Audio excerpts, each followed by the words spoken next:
let's get down to business. And the very first thing you need to do to advertise on Facebook is to get a business manager account, and that's exactly what we're going to do in this video. So the first step you want to do is that you want to go to this address called business.facebook.com. If you have not opened an account with them before, then this will be a page that you see right now. Just want to let you know that you need to be logged in with your Facebook personal profile first before you can create a business manager account with them. And I'm not going to go through every single detail here because it's a very simple, straightforward process. What you want to do is that you will go to the top right here, click on create account, and just fill in the details. Now all this is rather self-explanatory, and I am using a test account just to demonstrate this. So let's just go down to it right now. Okay, your business and account name, we'll just put it your business name. Okay, I'm making this up by the way. It should actually be your name, maybe your business name, private limited. Your actual name. So in this case here, this is the name of this Facebook account that I am doing a test right now. And when you add in your business email, it has to be the same email address that you use for your personal Facebook account. All right, so I'm just going to add in this over here as well. This is the email address that is attached to this particular personal account. All right, click next, and all you need to do is just enter your address and your details. So for example, I'm just going to put Singapore. Okay, so what I've just done here is that I've entered my details, my physical address, or you can put it whether it's your home or your office address, that's okay. You will need to put in a website. So if you already have a website, just put it in here. If you don't have a website, for the time being, you can just put in your Facebook page address, and you can do just that. And don't worry, you can always edit that out afterwards. Now the next part is a little important. Business use. This account primarily uses Facebook tools or data to promote its own goods or services or provide services to other business. Now, choosing either one of this is not a problem, but I would recommend most of the time that you just put promote its own goods and services, because most of the time that's exactly what you are doing.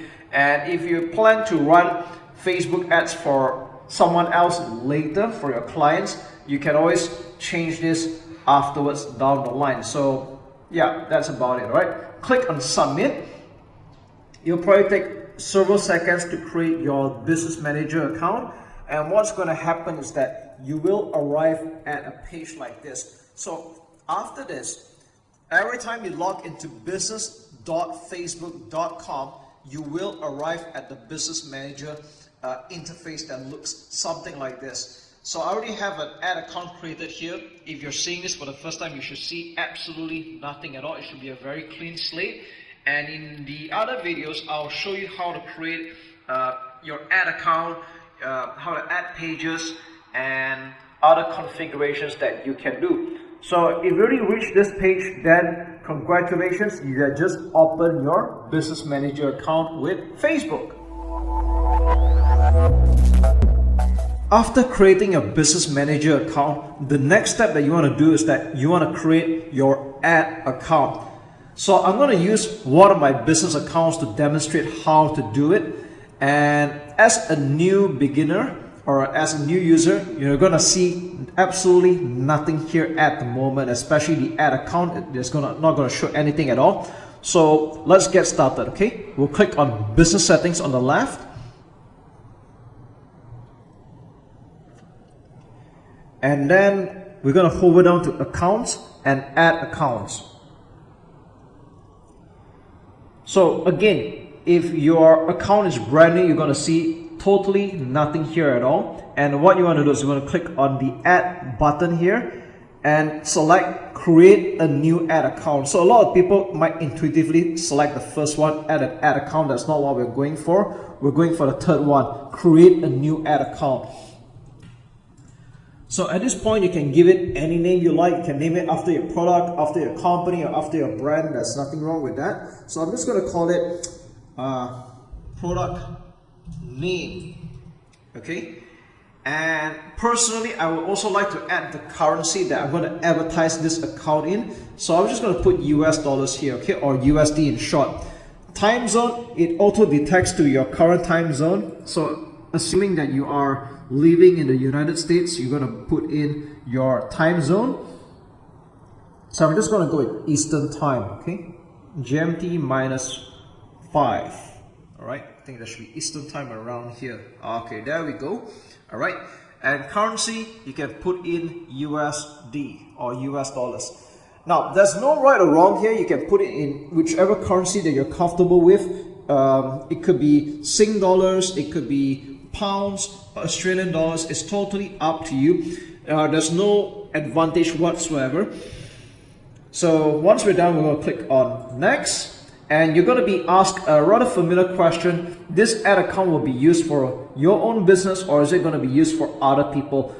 In a sense that if you're planning to run an agency and advertise on the behalf of your clients, you will select the second choice. All right. But I would say that it's just better off that you just select my business, just to keep things simple. There's no right or wrong. And once we're done, we just click create, and that's it. You already have your first ad account.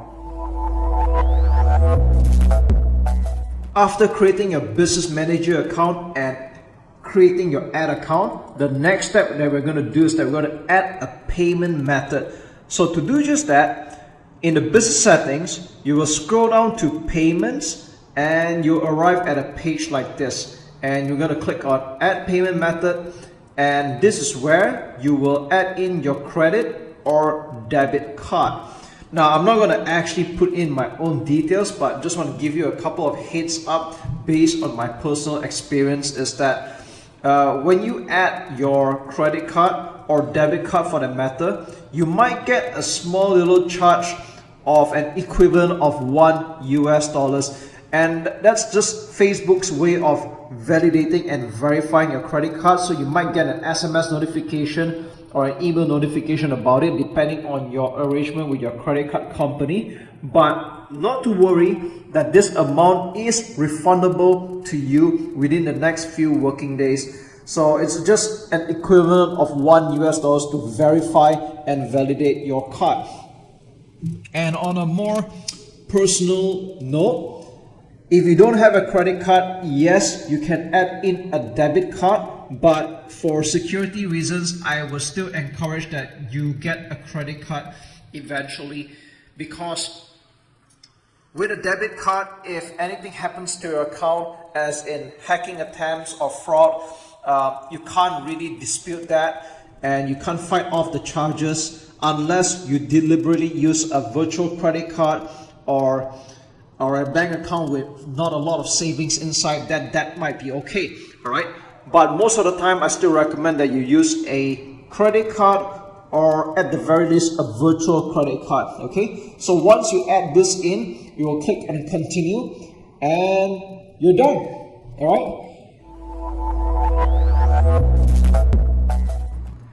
I'm going to make this video rather brief, and just in case you want to tidy up some of your details pertaining to your Facebook Business Manager account. So how you're going to do just that is by going to business settings and scroll all the way down to business info, and you will arrive at a page like this. Now, some of these details here should look familiar to you when you log into your account, because these were the details that you had filled in when you created your Facebook Business Manager account. So let's start off head to toe. All right, this is the name of the business account that I'm using for an example here. So you might notice that there's a blank thumbnail over here. We'll click on that, edit, and click over here. And what we can do is that you can add a picture or a logo.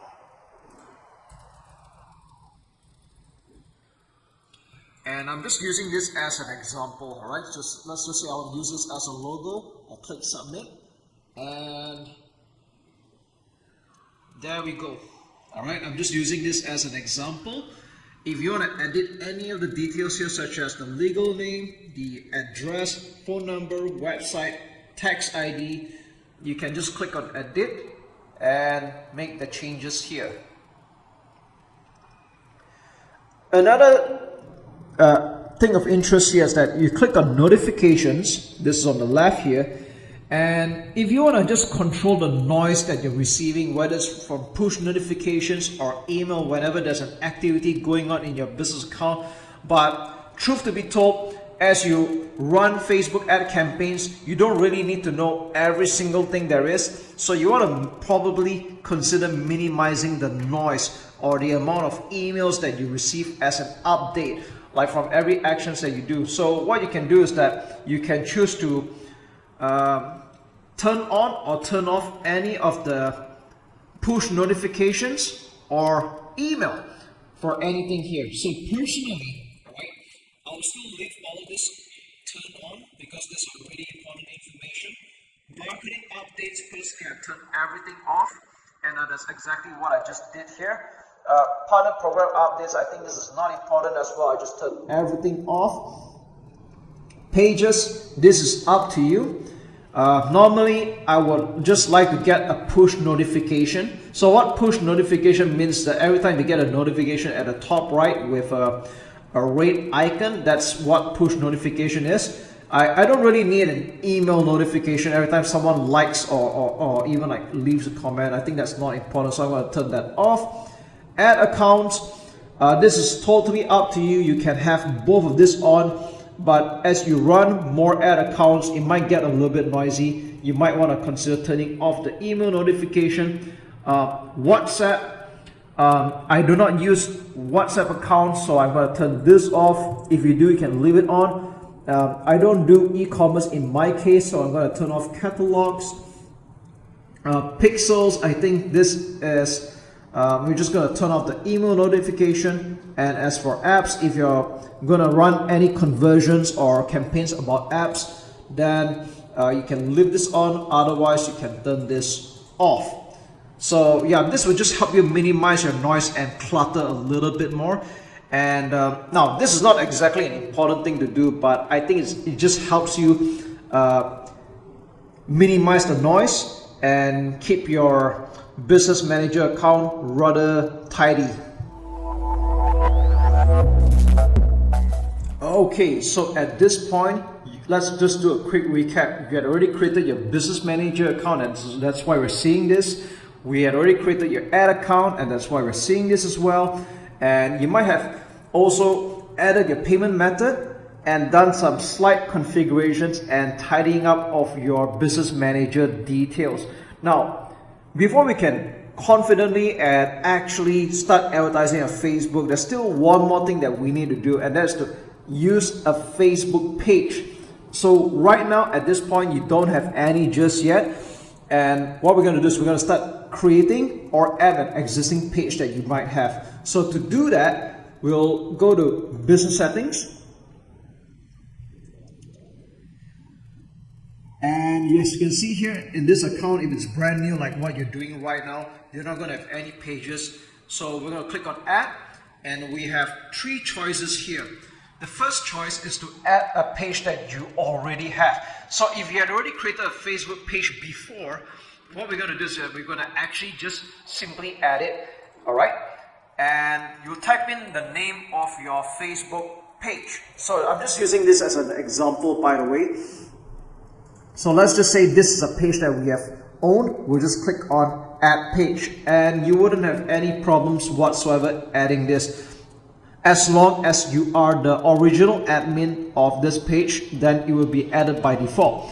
Now, the other way is that you can click on request access to a page. So what it explains here is that your business needs to use this page on behalf of another business. So if you're working as an agency, normally you need to click on request access to a page, and the admin of that page or the originator will have to grant you access on his or her end. Okay, but let's just say that you don't have an existing page right now, and that means you need to make a new one. So we're going to do just that. It's very simple. Let's create a brand new page. Now, there's plenty of tutorials on this out there. In fact, I'm a little bit, I would say, hesitant to actually show this because this is actually quite intuitive, you know. But I'll tell you what, I'll just do this for completion's sake. All right. So you're being asked, choose a category for the page that you're about to make. So it's totally up to you. If you are a restaurant or a premise, we're just going to choose local business. If you're doing it as a company, we just choose company. All right. Let me just go back there again. There's brand or product. So you're saying e-commerce, you probably choose this. If you're going to put position yourself as the authority figure, we'll click on this one. And entertainment and cause or community. So it's all very straightforward. All right. So I'll tell you what, since this is just a simple task, I'm just going to click on brand or product. And I'm just going to give it a simple name. Maybe I'll just call it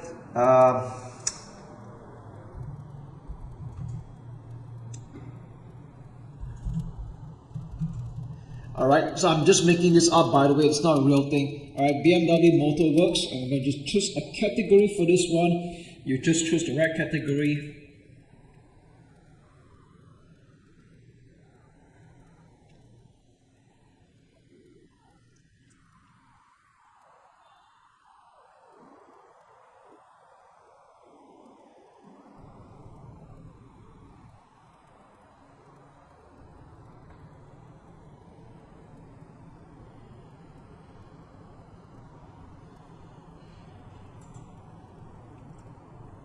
Cars, and we'll click on create page.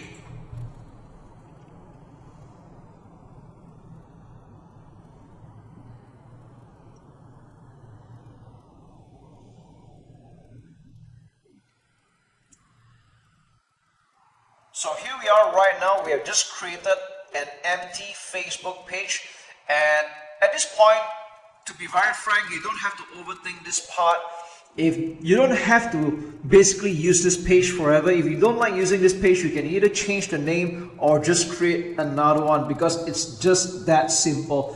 Now, what we're going to do is that we're going to do some editing and some configuration. So we're going to click on view page and start putting in some changes that we're going to do. All right.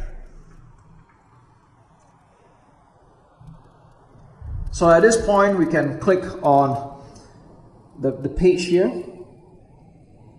So what we're going to do is that we're going to ignore this. All right, we're going to click X on this. We don't really need that. There's a wizard that shows you that you're going to start adding some things like, you know, a cover, profile picture, create a username, and maybe even get some likes as well. So we're going to do this one step at a time. I'm doing this for the benefit of users who have totally no clue about how Facebook page actually works. So maybe I'll just do this a little bit slower here, then you can catch the drift. All right. Now, first and foremost, let's click on the most obvious one, that's to add a picture.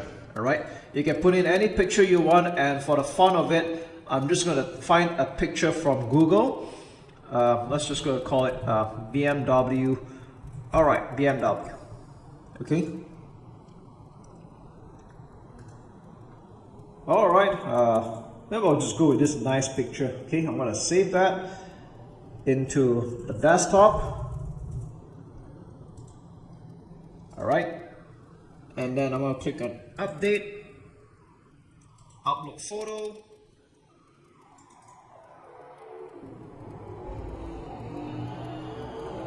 So you can actually reposition the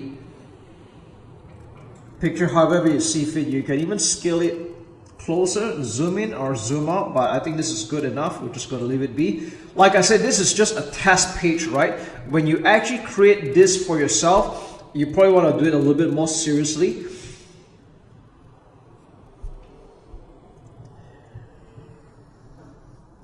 Now, this picture here can be a picture of your own. It can be a logo of your company as well. It's totally up to you. But like I said, this is just a test that we're doing right now. And then next thing we're going to do is we're going to add a cover. Maybe we'll just find another nicer picture or something that's congruent as well. Maybe I'll just go with, let's see. Maybe we'll go with this one. All right. Again, I'm only doing this as an example. It's totally up to you how you want to add your own pictures, but at this point, I'm not going to think too much. I just want to make this page look more legit. And click on upload photo, and there we go. So it's going to take a while to upload a picture. It might take several seconds.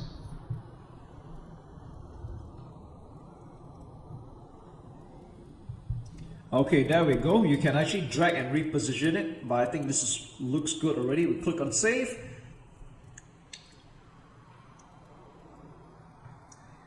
And there we go. All right.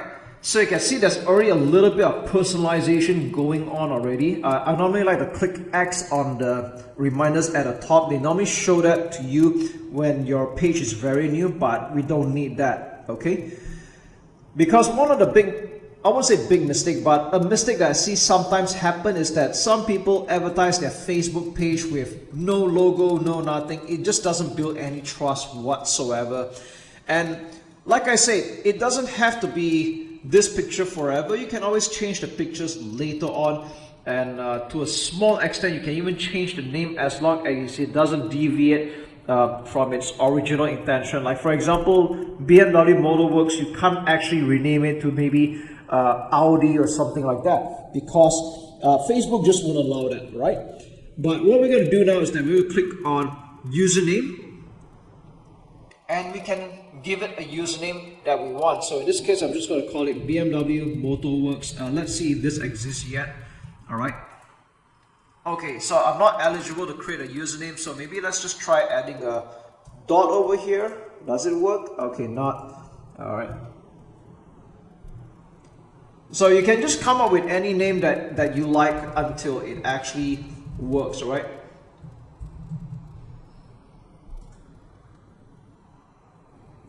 So let's just say you're able to create a username, then you have it appear here, all right? Now, it depends on your account. Sometimes you can create and sometimes you can't. And if you can't create right now, you can always try again later. Yeah, Facebook is just like that, all right? The next thing we're going to do is that we are going to click on, the next obvious one is add a button. We're going to keep this very simple. Just say contact you and send message, all right? Now, there are other options that you can do, like send email or WhatsApp, but in the interest of time and keeping things simple, we're just going to click on send message, okay? Click next, and we click on this, and we click finish. That's it. Now, if you want to explore this, you can do it afterwards, but right now, we're going to keep things as straightforward as possible. Now, you're going to notice that this page has 0 likes, and of course you want to be the first person to like it. We just click on like. I probably would have explained this in other videos, but I just want to let you know that having a number of likes is not so important. Of course, we don't want to run a Facebook ad with like 0 likes on the page. It doesn't build like a lot of credibility with that. But at the same time, you don't have to spend a lot of money getting a lot of likes. You don't need like hundreds or thousands of likes, or even like 5-6 figure likes for that matter. And if you want to get likes just to get started, you can just invite your friends or some close people to like your FB page and just be done with it. And after that, you can start advertising on Facebook. Okay? So I just want to get that concern out of the way. If anyone here thinks that you must have like 6-figure likes or 5-figure likes for people to take you seriously. I have ran advertisements to Facebook pages that have like 2-digit likes, 3-digit likes, and I don't find that to be a problem at all. So with that said, I've just got that worry out of the way and that limiting belief for the matter. Now what we're going to do is we're going to click on settings.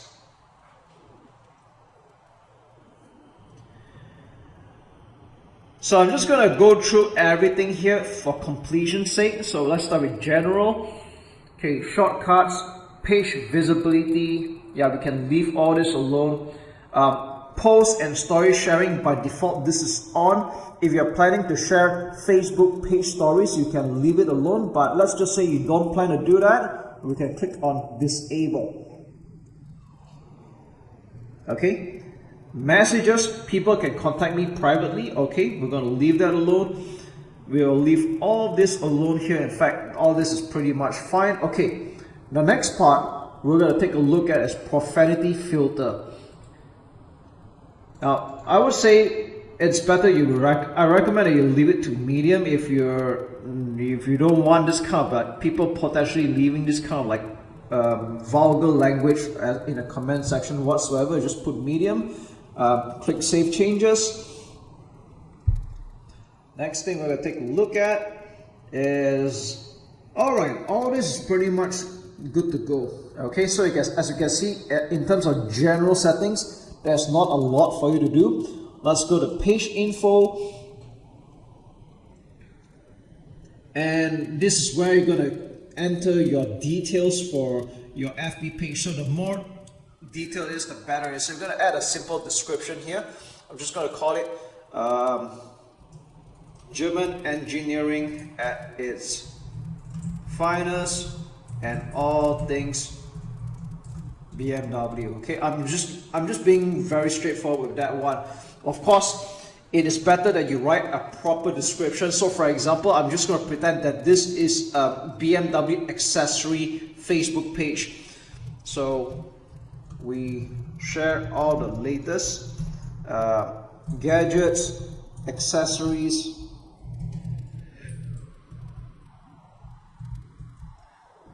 and mods for BMW cars of all models. Okay, of course, assuming this is true. All right, so click save changes. Okay, categories cars, we're going to leave that be. Contact number, if you're expecting people to contact you as a local business, you will put in your number. But if this is not relevant, we'll tick on my page does not have a phone number. Okay, next up, website. I think this is something that you will definitely want to add in for sure. I'm going to just mix something up. BMWmotorworks.com. This is not real, by the way. All right, I'm just making this up. Okay, this is the most recommended because I would expect you to have a website. But if you don't have a website, you can just click on my page doesn't have a website. Click on save changes. Okay, but right now I'm just going to pretend that you have. Email, if you want people to contact you by email, you can do just that. So I'm just going to put BMW Motorworks or support@bmwmotorworks.com.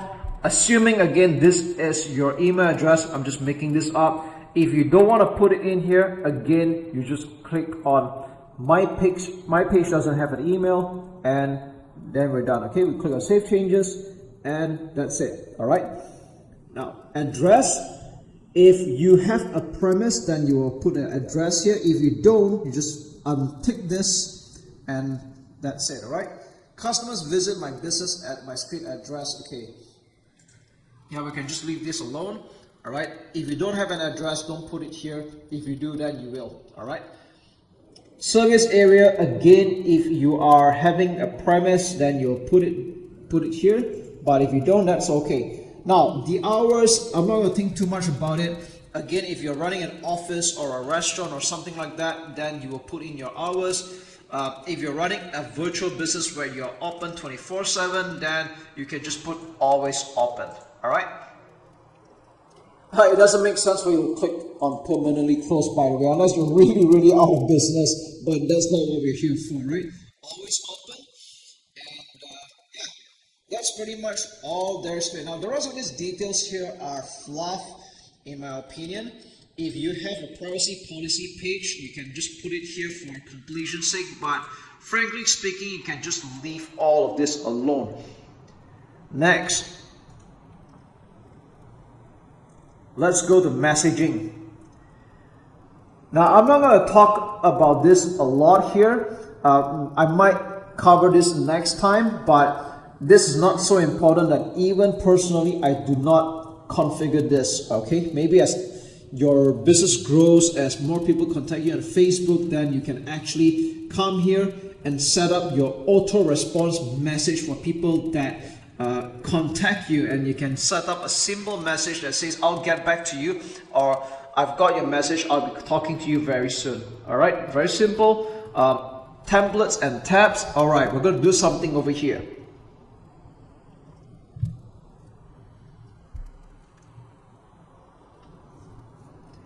Okay, so this is something that you will definitely want to minimize the clutter. And you notice that by default, you're using the default tabs, which includes all of this like home, post, and the whole list here. But to be very frank, you don't need all of this. So what we're going to do is we're going to click on turn off the default tabs, and we're going to start removing things that we don't need. So for home, it's always there.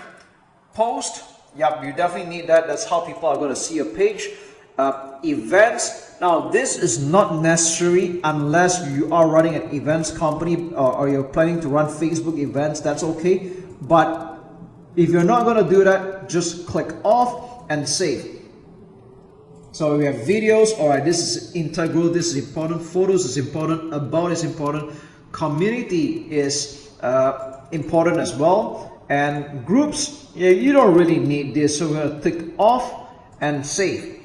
So what we are left with right now are the essential tabs that people will see on a page, and you can feel free to adjust this around. Just use your mouse and drag and drop around. But personally, I would prefer to make it this arrangement where the about comes first, followed by post, followed by photos, videos, community, and reviews. Okay, reviews is up to you. Some pages have it. But if you want to minimize the clutter, you can put reviews, turn off, and click save. All right.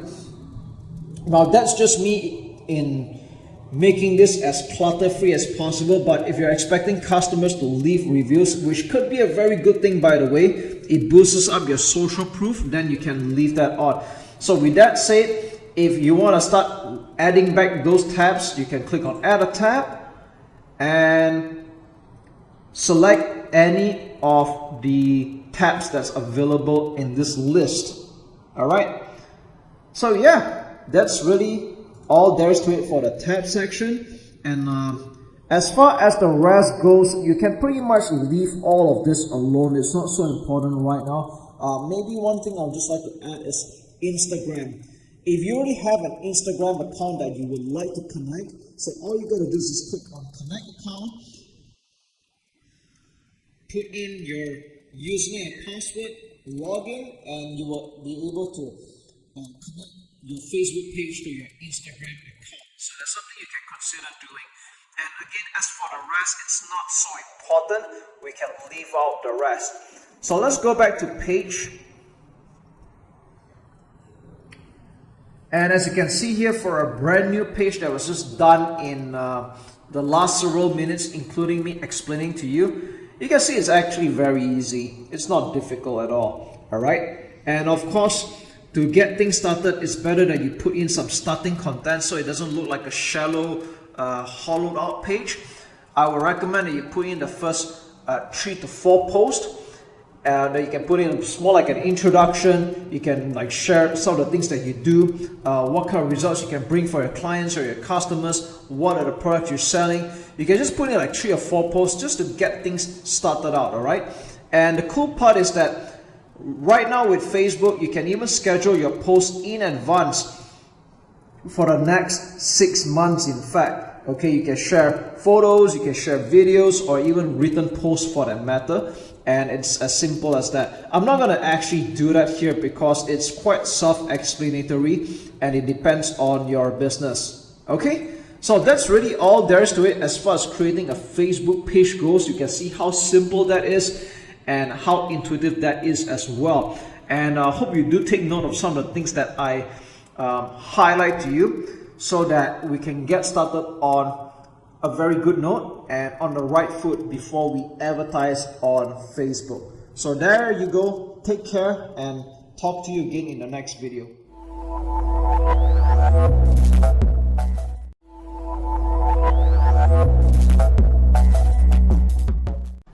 Alright, so we're going to get our first look into the Ads Manager that we have newly created. And at this point, make sure that you have already accomplished the following steps. And that is, you have created a business manager account, and that's why we're seeing this. We had also created your ad account, and that's why we're seeing this. You have also added your payment method, and you have at least added one page, whether it's a page that you already have or a page that we have newly created, such as this one. So what we're going to do now is that we're going to take our first look into the Ads Manager account. So how do we enter the Ads Manager account is by clicking on this, or you can even click on the Ads Manager on the left here. So it all goes to the same place, all right? So this is the place where you're going to create your campaigns and advertise from. So as a brand new account, you're not going to see anything here whatsoever. And if you are an absolute beginner, then you might be thinking like, what am I looking at right now? So don't worry, I'm just going to guide you through every step of the way and make sure that by the time we're done with this video or the entire training, you will have a clear understanding of how Facebook advertising works. So in this video, I'm going to teach you how to configure your Ads Manager column first. So I'm not going to talk about the campaigns. I'm not going to talk about ad set or ads. I'll cover that in another video. But right now, it's important that we see the details or the data that we want to see. So normally by default, you will be seeing this thing called columns performance. And yes, it's a bit hard to imagine right now because we haven't run anything whatsoever. We haven't created anything just yet. But I want us to get off on the right foot and a right start. So what we're going to do is follow my lead here, okay? Just follow me closely.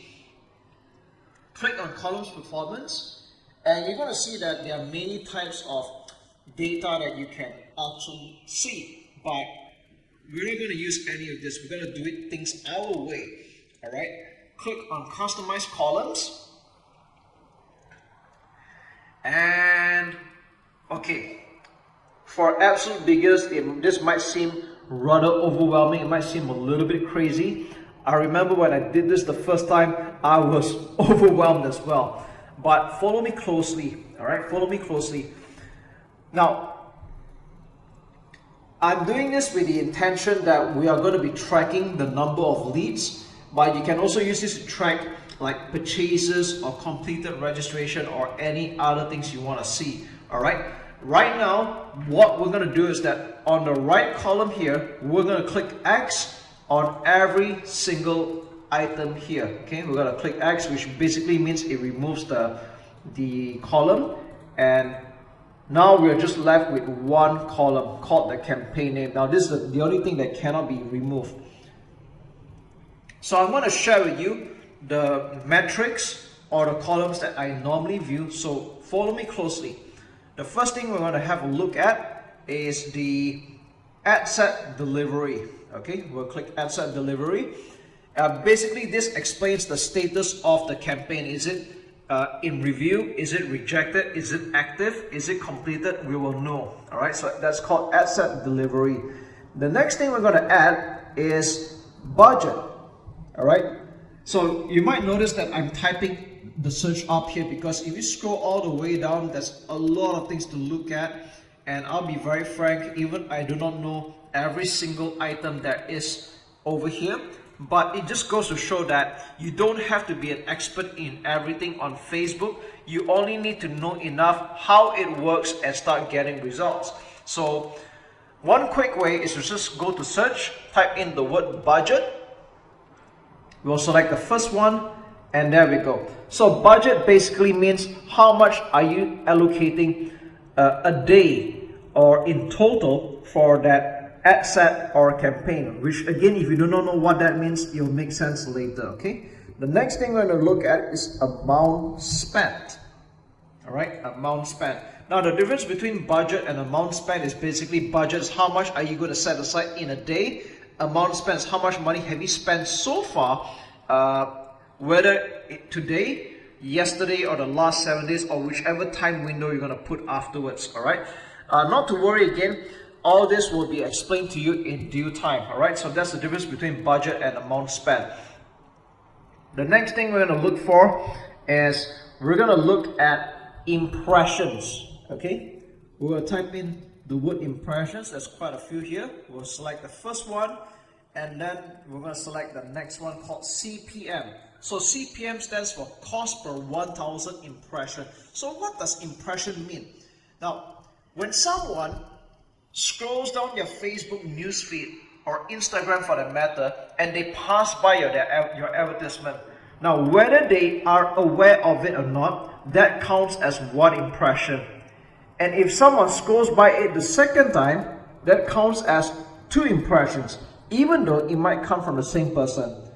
So cost per 1,000 impression basically indicates how much are you spending for reaching up to 1,000 impressions or 1,000 people scrolling. All right, that's what it means.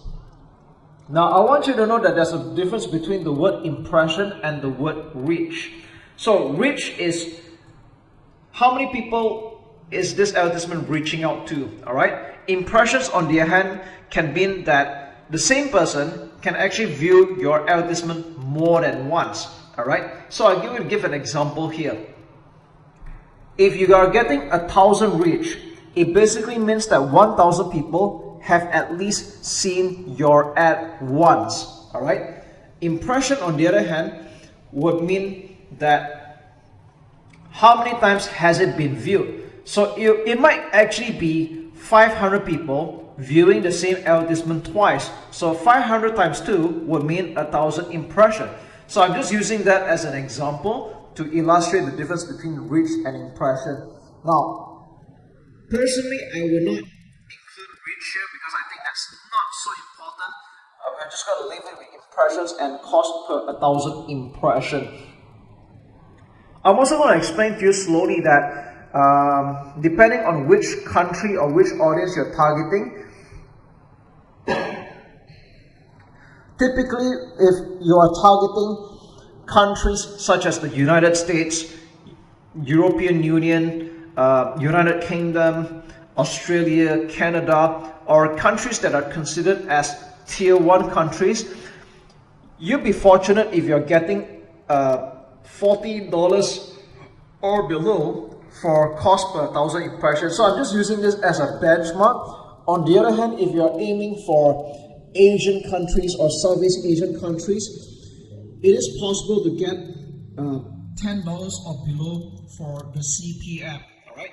Now, don't be too obsessed with the cost per 1,000 impression. I'm just giving you as a benchmark on what to look out for, because at the end of the day, the most important metric is the cost per result. As in like cost per lead, cost per purchase. That to me is the most important metric to look at, which we're going to get to afterwards. The next thing we're going to add, okay, is link clicks. So you can see there's quite a number of choices here. We're going to click the first one, link clicks, and CPC, cost per link click. That means how many people are clicking on your post or the link in your Facebook ad, okay? And how much does it cost to actually get them to do it? So for example, if you spend $100 and you get 100 clicks, that means you're spending $1 a click to have people visit your website from your Facebook advertisement, okay? So that's what we're looking at right now.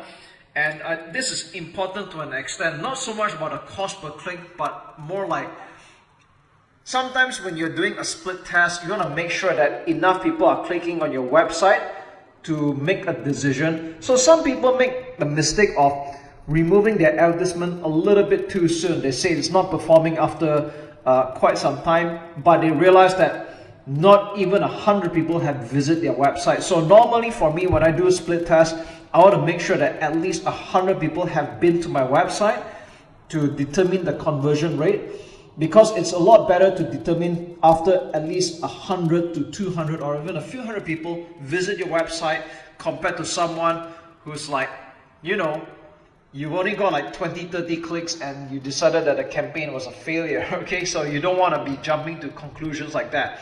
All right, next we're going to go with this thing called CTR. Okay, CTR stands for click-through rate. So we're going to select two types: CTR in bracket link click-through rate and CTR. So you might be wondering, what is the difference between this too.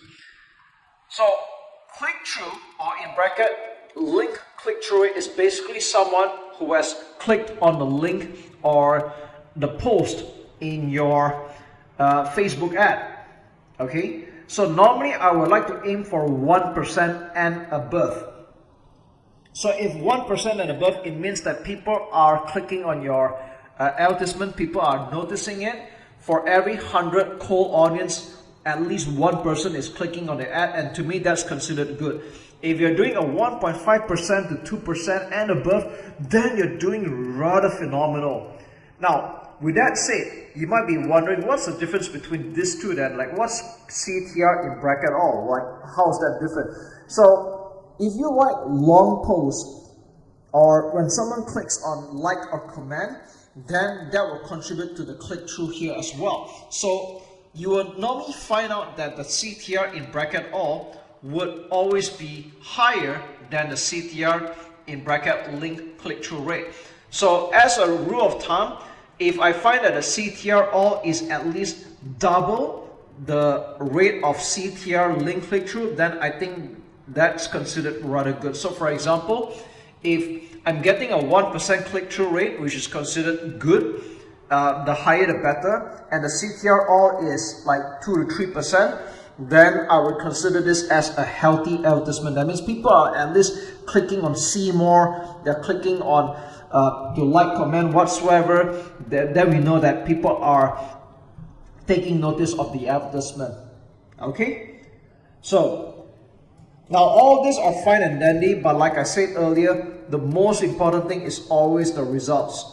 So if you are running a lead generation campaign, we will type in the word leads. Okay, we'll click on total and cost. Alright. So you might notice in leads here, there's website leads, offline leads, on Facebook leads. We don't need that. We'll just uncheck all of this. Alright, we'll uncheck all of this because you only want to see what kind of leads we're getting at the end of the day and the cost per lead.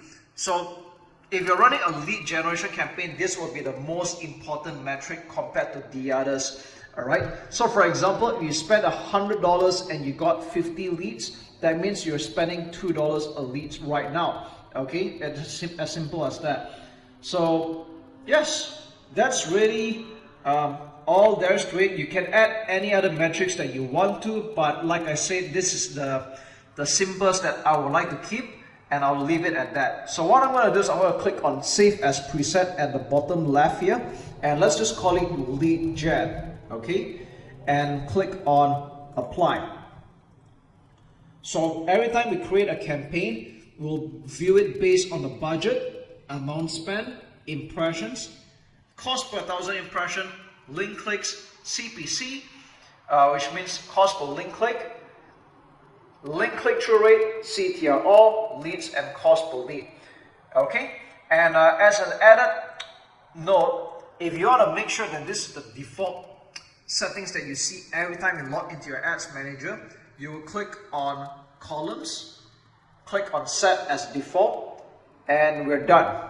That's it. So every time we log in here, like I'm going to just refresh this right now, we will see the lead generation columns as the default, because if you didn't do that, you will always see performance or the other default settings like this. Okay, that's not what we want. We want it to be lead generation. And if you want to configure the columns again, just go back to columns, click on customize columns, and you can remove or add or even rearrange the columns as you see fit, and click on apply. Yes, that's really all there is to it. Okay, so I just want to send you off on the right track, and I'll see you in another video. This is a continuation from my previous video on how to configure your ads manager column. So previously I talked about how you can create a lead generation performance column, and some of you might be thinking, okay, that might not be so applicable to my business because I could be running in e-commerce or I'm selling my own product, so I should be tracking based on purchases rather than lead generation, and that's totally fine. So what I'm going to do is that in this video, especially for those that are doing e-commerce or you're selling your own products, I'm going to show you how to slightly tweak the configuration for the Ads Manager column. Okay, so what we're going to do is we're going to click on the top here at columns, and we're going to click on customize columns. Okay, so it's almost the same thing except that we're going to remove leads and cost per lead. Okay, so I'm just going to go through everything for completion's sake. We'll go with campaign name, ad set delivery, budget, amount spent, impressions, cost per 1,000 impression, link clicks, CPC, CTR, CTR, all these are still important. What we're going to do is we're going to remove the last two columns, all right? Leads and cost per lead. So what we're going to do is I'm going to add in this word called purchase. Okay, purchases, we'll click on total, value, and cost. All right, let's click at the bottom here. And again, you might notice something familiar is that we have all these boxes here, which is really not important. So we uncheck them. Okay, we uncheck all of this. All right, so we get to see purchases, which means like how many products being sold. So for example, let's say you're selling an ebook right now and you have sold 10 ebooks at $10 each as an example. Okay, so the purchase will show as 10, all right, 10 ebooks. Conversion value will be 10 times 10 will be $100. Okay, and if you're wondering how do we decide what's the value of the conversions, all that, I'll cover that in Facebook pixel creation. All right, and the next thing is cost per purchase. So let's just say, for example, we spent $100 and we have gotten 10 purchases, so the cost per purchase would be $10. So it's more like a break even going on right now. Okay, so I'm just giving you a simple illustration, and that will lead to one more metric to include, which is purchase return on ad spend, or ROAS. So some marketers, funnily, they call it ROAS, okay, or ROAS. So if I say the word ROAS, this is exactly what I mean, okay? Return on ad spend, or in simpler terms for some people, it's return on investment. So again, if you had spent $100 and you made $100 back, you would have gotten a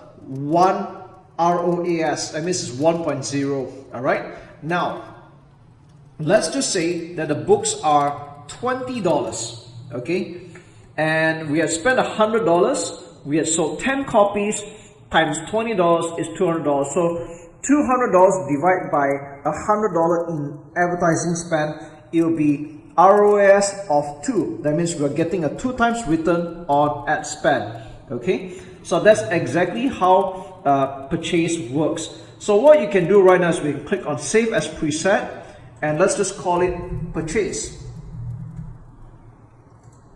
All right, so that's exactly what this is right now. Now, you might be running an e-commerce store and you would have probably a few more metrics that you want to look at. So let's go to customize columns again, and we're going to add a few things such as add to cart. So you can see that there's add to cart over here, total. You can also add the value if you would like, and also the cost. It's pretty much similar here as well. Okay, so if you're integrating this with the likes of Shopify, WooCommerce, or any other e-commerce platforms, so these are the things that you normally would like to take a look at. So actually, you don't really need unique for this one. Okay, just total cost of add to cart. All right. So some people might even use a different term called initiate checkout, or IC. Checkouts initiated could be another term that you're using as well, but this depends on the platform that you are using. Okay, so with that said, you can put add to cart here and click on save as preset, and I'm just going to call it e-commerce. All right, so these are some of the metrics that you will normally be looking at when you're doing a purchase conversion value, or if you're running e-commerce, you will want to add on the add to cart. So you can have a look at how many people are adding to cart, how many people are actually making the final purchases. You'll be able to track and decide from there.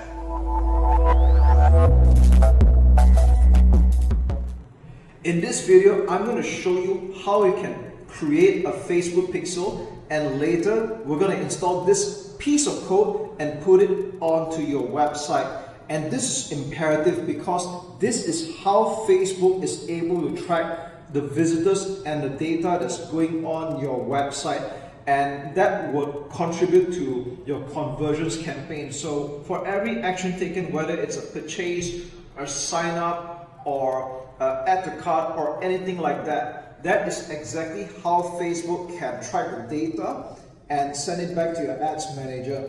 So let's suspend all the geek talk over here and just get down to doing it. All right, it's rather simple really, despite what I'm telling you right now. So what we're going to do is that we're now in your business manager account, and we're going to go to events manager. Okay, so it's on the left. Click on Events Manager.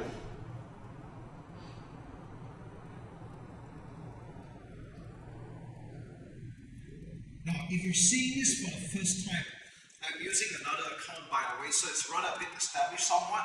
But if you're doing this for the first time, you're going to see absolutely nothing here at all. It's going to be a blank slate. Alright, so what you want to do is on the left menu here, you'll click on this green plus icon called Connect Data Sources. So don't worry about the geek talk and all that, okay? So just follow me step by step on this. Now I have to say that before this video was recorded, adding a Facebook pixel used to be a step simpler, but not to worry, it is still quite easy to do it, alright? Just with a bit of changes. So with that said, I want you to select Web, click on Get Started, and you will select Facebook pixel and click Connect. Now we're going to give a name to a pixel, which again you can give it any name you want. Only you can see it. And if you don't like the name, you can always change the name afterwards. Now, for the purpose of this example, I'm just going to name it after a website that I will be adding this pixel to. Alright, so I'm just going to call it Shopodium Co. You can call it any name you want. And over here, you're going to add in your website URL. Although it says it's optional, you can still put in your website. And if you're asking, can I put this same pixel on multiple websites? That is still okay. So I'm just going to go ahead and do this right now. Okay, this is just an example. This will be your own website, and then we'll click on Continue. And yes, we're done. Okay, so what happens here is that we had already created a Facebook pixel somewhere in the background. I created this thing called Shopodium Co, and you might want to take note of the ID here. So at this point,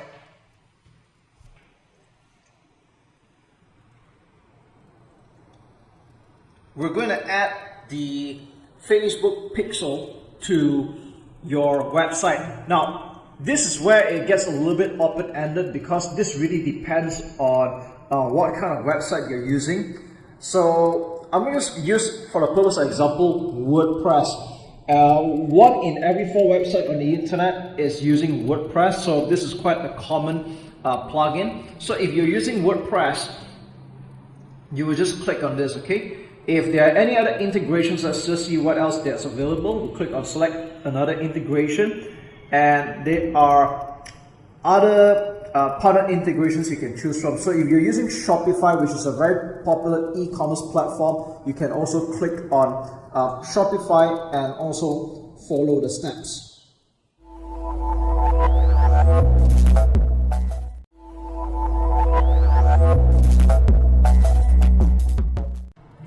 At this point, you have already created your Facebook pixel, and assuming that you're using WordPress, this is how you add the Facebook pixel. Now, I have to say that this step is actually quite intuitive. All you need to do is, we're going to continue from where we last left off. We click on WordPress and click Confirm. And all you have to do is just follow the steps. But I'll demonstrate to you using one of this available WordPress accounts or a WordPress website, so that you can have a look at how this is supposed to work. Okay, so first of all, select features. I recommend that you just click on advanced matching. You can leave this alone. We'll click on continue, and then the next step, you're asked to download a plugin. All right, so we just click on download, All right.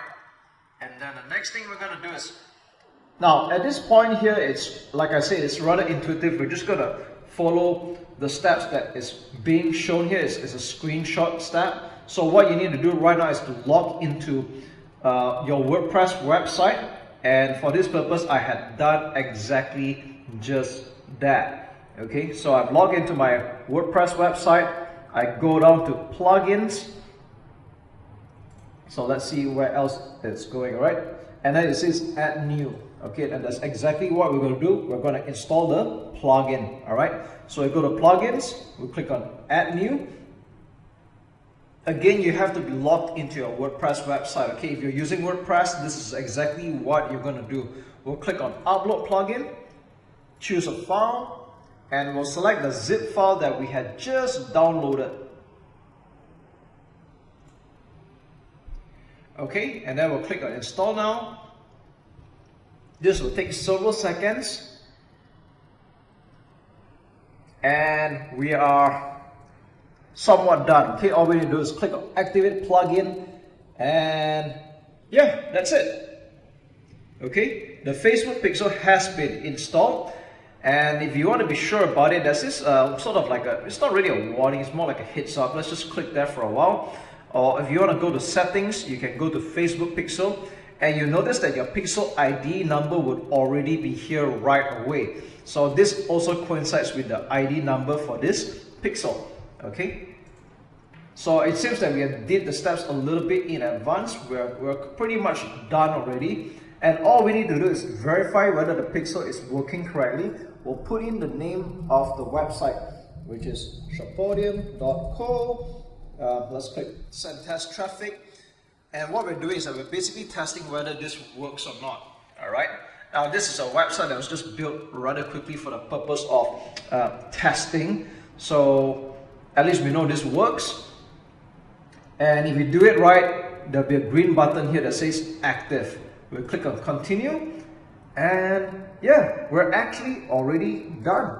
That's it. So at this point, setting up events, I'm going to skip this. It's not important right now. I'll talk about this in another video. But I just want to say that this is all there is to it when it comes to setting up your Facebook pixel on WordPress. As you can see, it's rather easy. We'll click close, and we're done.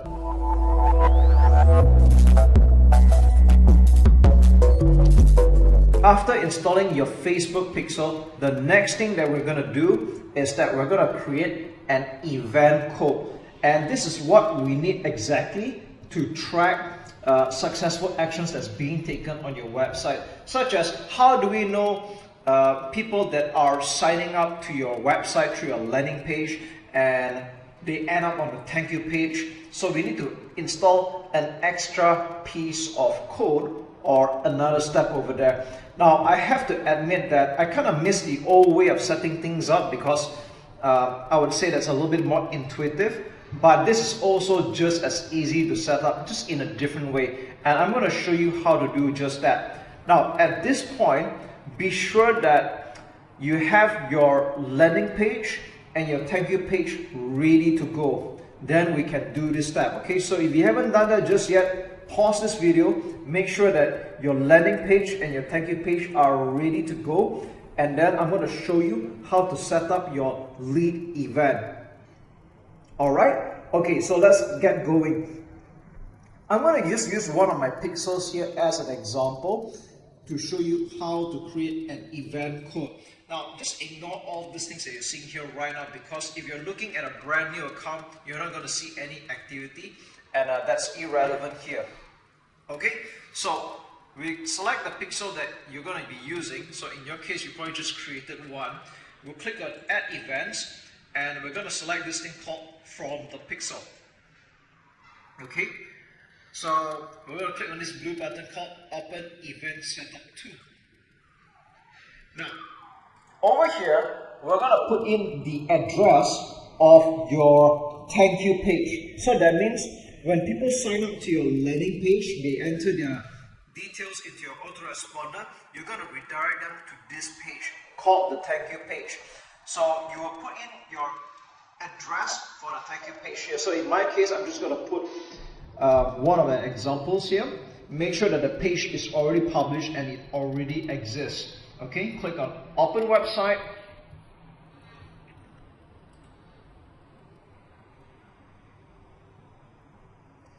Here we are. So you will notice that we are visiting the thank you page for one of my landing page offers here, and there's this window that you can see at the top left. Okay, events on this page and all events. All right. So what we're going to do is we're going to click on leads. So we're going to track leads here. Okay, you can see that there are many other types. There's view content, submit application. There's complete registration. It's up to you actually how you want to define. So we're going to select leads. Alright, so what we're going to do is I'm going to click on track a URL, okay, and select the event you like to track. You can call it anything you want. I'm going to go with leads because it's the most obvious, and URL equals to this exact address that I just published, okay. I'm going to click on confirm. So what this just means, if you look at the bottom right, setup complete, the lead event is live and being tracked. So what this means is say that from now on, whoever visits this particular page, the event will fire. So what does it mean by event firing is that for someone who comes from Facebook ad and they end up on this page, we're going to track it as one action called a lead. Alright, and you can see that this is also applicable if you give it other names like complete registration, scheduling, whatsoever. But I just go with leads because it's the most straightforward and easy to understand. And once we're done, we just click on finish setup and we're done. Okay, that's really all there is to it. At this point, you're probably wondering, did we install the Facebook pixel correctly? And what about the event code? So to do just that, what you want to do is that you want to open this in your Google Chrome browser, and we're going to install an extension called FB Pixel Helper. It's free and very fast to install. And what we're going to do is that we're going to click on the first search result. We're just going to click add to Chrome, confirm, and we're done. That's it. Now, if you're wondering, does this work on Safari, Firefox, or any other browsers? To my knowledge, this only works in Google Chrome. So this, you might notice right now at the top right here, that the Facebook Pixel Helper has been added to Google Chrome. So on websites that don't have the Facebook Pixel installed, it's going to show as gray color. And when you go to websites like this, I'm going to just refresh this for a while, and you're going to see that the pixel will be blue in color, which means that the Facebook Pixel has been installed. I'm going to click on that.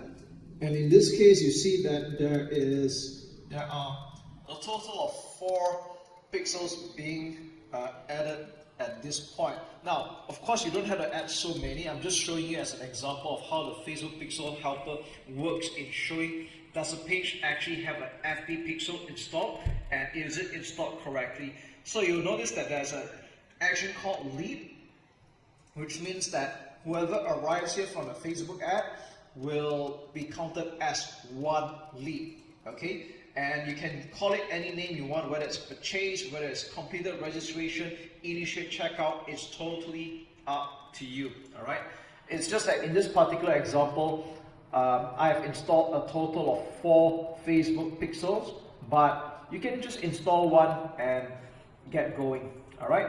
So this is a very useful tool. You can also spy on some competitors. It also gives insights into other websites, whether they actually have a Facebook Pixel installed or not.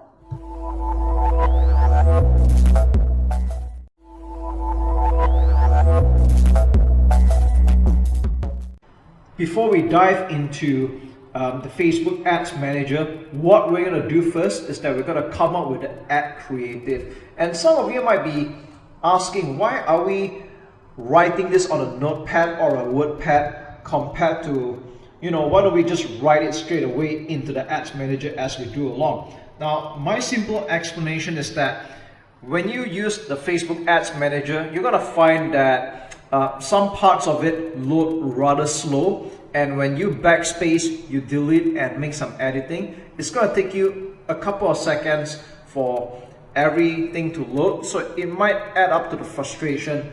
So this is kind of why I personally prefer to write everything in a notepad like what you're seeing right now. And when it comes to the ad creative afterwards, we're going to just copy and paste the contents into Facebook Ads Manager and be done with it. So here we are right now on a notepad, and you're going to see that this is PAS, and you're wondering what is this all about. Okay, now there are obviously many different ways to write your ad copy or how to do the copywriting for your Facebook ads, and I'm going to show you a simple tried and tested formula that you can practically follow and apply it to multiple types of offers in multiple types of niches and markets and industries. So PAS basically stands for problem, agitate, and solution.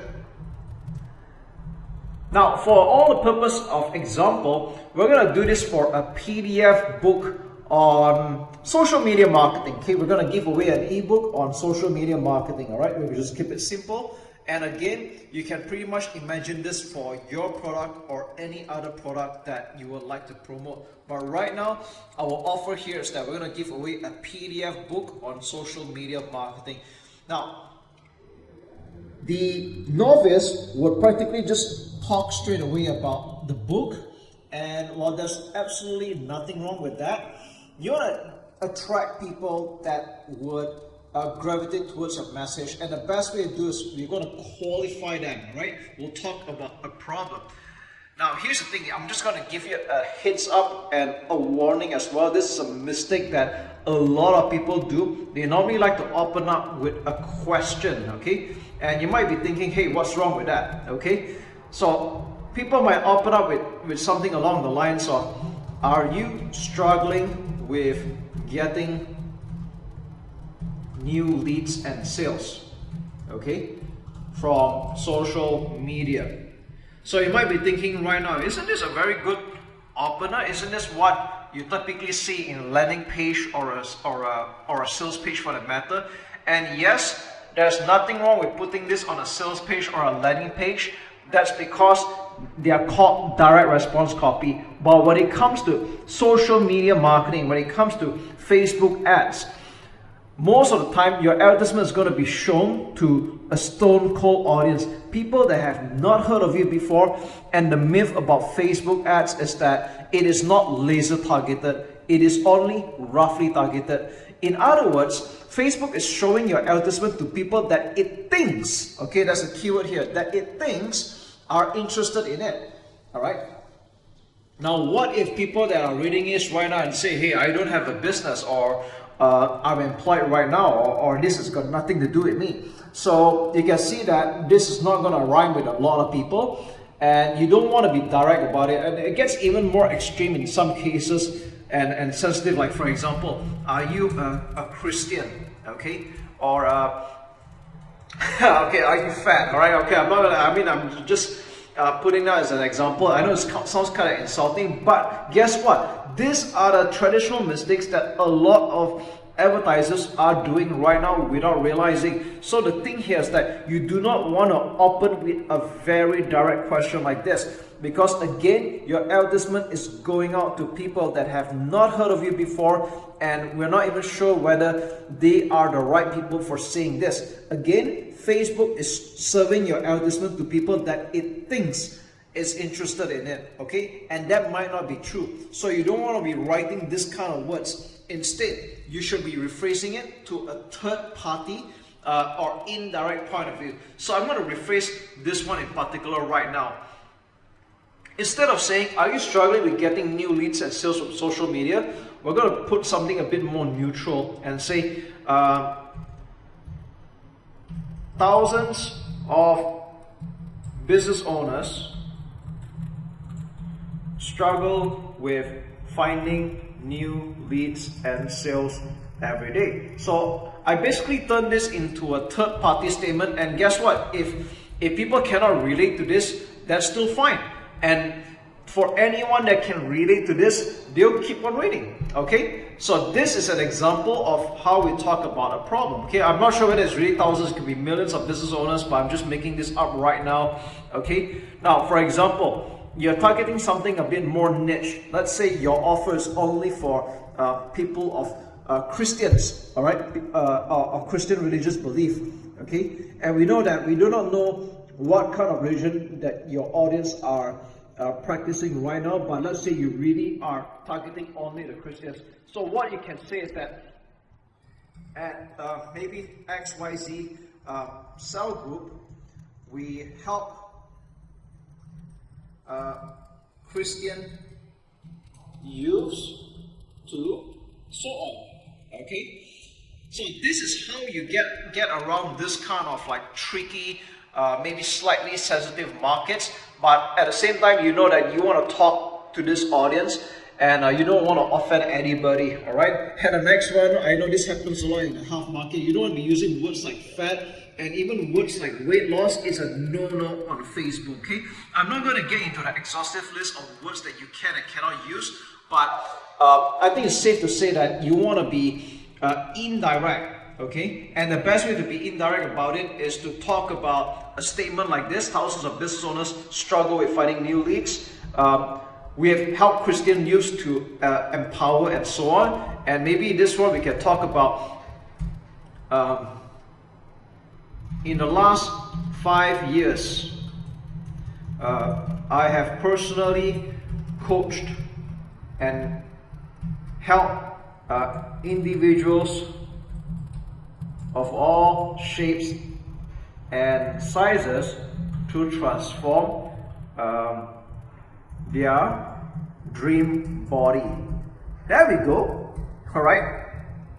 So I know this is not exactly a problem, but if you're in a market where you don't want to talk about a problem, you can actually talk about desire as well. Okay.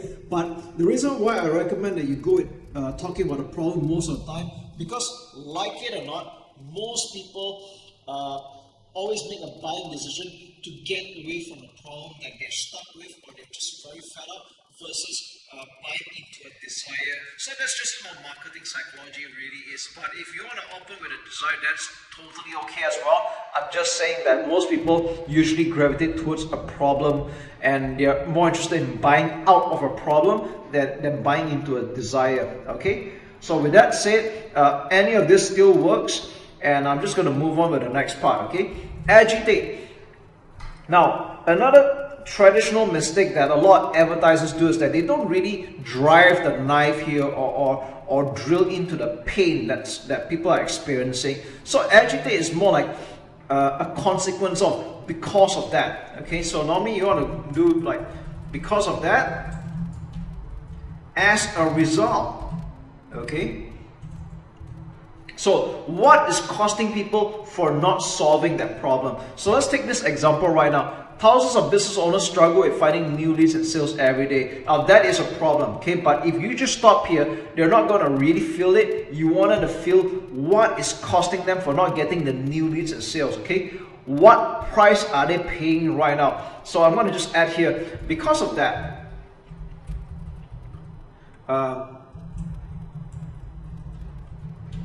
entrepreneurs find it tough to scale their business, and it's no surprise that every 9 in 10 businesses or every 9 in 10 people go out of business in 5 years, in the first 5 years. Okay, so I know you can pretty much improve this content, okay, in the first 5 years. There we go. All right, something like that. Okay, now you can drill in a little bit more on the pain. You want to agitate it. You want to remind people what is costing them not to fix this problem. Okay, now let's have a look at the other. Okay, I won't use a Christian example here because I just made that one on the fly, and maybe we'll talk about the body transformation here. Okay, as a result, most people are ashamed of their body, they lack self-esteem and can't be the best version of themselves. Even that, right? This is just an example I'm thinking on the fly right now, but I want you to spend a bit more time to drill in. What are they feeling right now for not solving that problem? Okay, so it could actually get a little bit more deep than what I'm writing here, but that's what agitation does. All right, and once you've done the agitation, only then we get into the solution. So this is the next part, all right? So you don't leave people hanging about their problem. You want to give them hope. Okay, so basically this is what I call the hope aspect. All right. So like I said, I'm using an example of a PDF book on social media, so I use that as an example. This is why I wrote a PDF book called Social Media Secrets. Okay, I'm just making that up again. This is the culmination of my 5 years of online marketing experience. Could be more than that, it's totally up to you. And in the interest of demonstrating value, I am giving this book away for free. So after that, we put in the address here. Maybe it's your website.com//free book. Okay, whatever this website address is. Okay. Now, the reason why I say that in the interest of demonstrating value, I'm giving this book away for free, because here's the truth of the matter. A lot of people are giving stuff for the sake of giving away stuff, all right? There must be a reason, there's got to be a catch. And you want to let people know that there is a certain catch somehow. Why are you doing this, okay? In the interest of demonstrating value, I'm giving away this book for free, all right? So why am I doing this? Okay, why am I doing this? Truth be told, or rather, I find that there are a lot of self-anointed experts, okay, in quotes, that share half-baked and even dangerous advice that mislead other well-intentioned business owners. And I find it my moral obligation to show how it's really done. All right, so just come up with a reason why you're doing this and why should people listen to you. So this is a good part where you can just brag a little bit about your achievements or your perspective, okay? And then you can just do another call to action. Click here to get my PDF book. And then we'll just make a copy of the link again. All right. And there we go. That's it. So that's a PAS solution, problem, agitate solution. Now, at this point here, I'm just going to add something else. You will eventually be asked to add in what we call a headline. Now, the headline is not what you're thinking of right now. It's not something that appears at the top of the ad, but it appears at the bottom of the image or the video for your Facebook ad that we're going to do afterwards.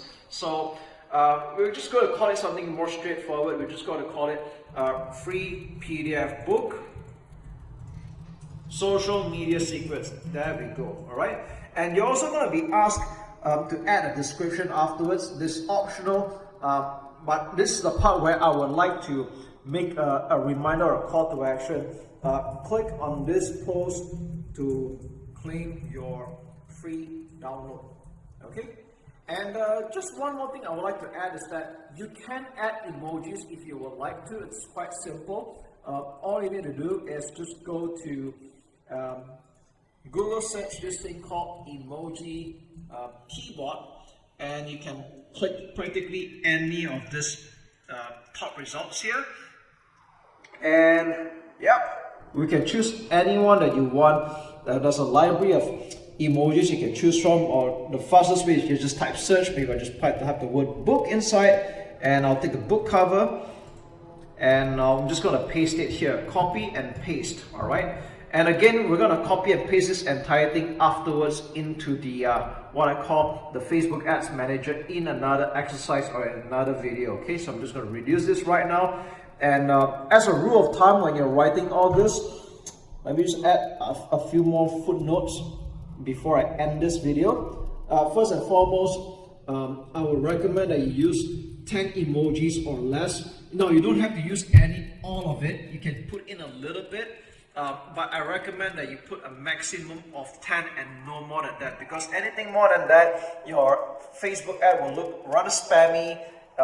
It's going to get a low quality score, that's my guess, and it won't look that good. Okay, just use a little bit of emojis, it's fine, like 2 or 3 or a few of it, that's okay. All right, now how long or how short should your ad copy be? Now the way I see it is that there's no real length, ideal length. But one thing's for sure, you don't want to be writing 2 or 3 lines, all right? Avoid 2-3 line ads, because this doesn't tell enough. And the truth of the matter is that Facebook is a learning machine. In fact, the more that you write into your ad copy, the more you're telling Facebook, this is the kind of audience that I am looking for, okay? So it's a lot preferable that you write at least a medium to a long post for your Facebook ad. And just to give you a sub-objective to it, 2,200 character limit if you want your ad on both FB and Instagram, okay? Now, if you write more than 2,200 characters, it can still show on Facebook. There's actually no true limit to it, but of course at the same time you don't want to write a lot of fluff. But I just want you to know that if you write more than 2,200 characters, it will not show up on Instagram because of the character limit, okay? So if you're particular about the character limit and you want your advertisement to show on both Facebook and Instagram, then you want to keep it 2,200 characters or below. So yeah, there you have it, okay? We've just got an ad copy. Let's not overthink this part. And like I said, there are practically a lot of formulas out there. I use quite a few formulas, but the PAS one is a pretty good one and time tested as well. And another heads up is that since I talked about not being too direct at the start, you should avoid using you and your too often, okay, in your ad copy. Alright. So just a heads up, I'm not saying you can't use the word you and your, I'm just saying minimize that as well. And I normally save it for the call to action. So what do I mean by call to action is basically towards the end of the ad copy, you want to make an instruction and you want to make an assertive command that click here to go to whichever website that you're putting in, okay? So that's all there is to it. I'll see you in the next video and let's put the magic together.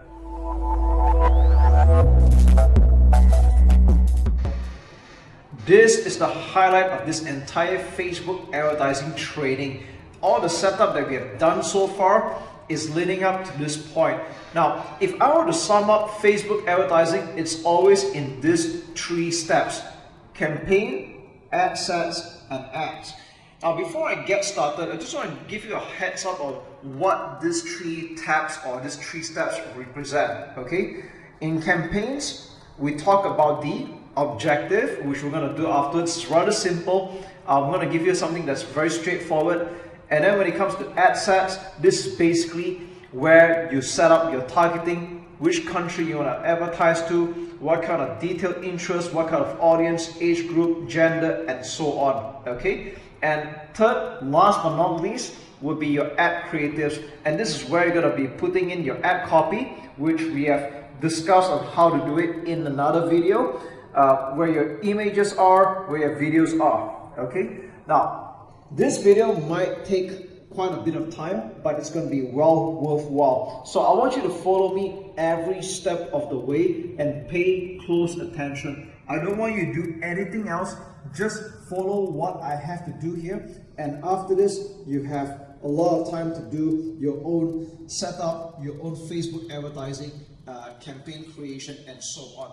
All right, now let's get started. Now be very sure that first of all, you are already in your ads manager. So this is one of the ads manager that I'm using right now. If you're not sure how to get here, I'm just going to backtrack a little bit. You go to the top left.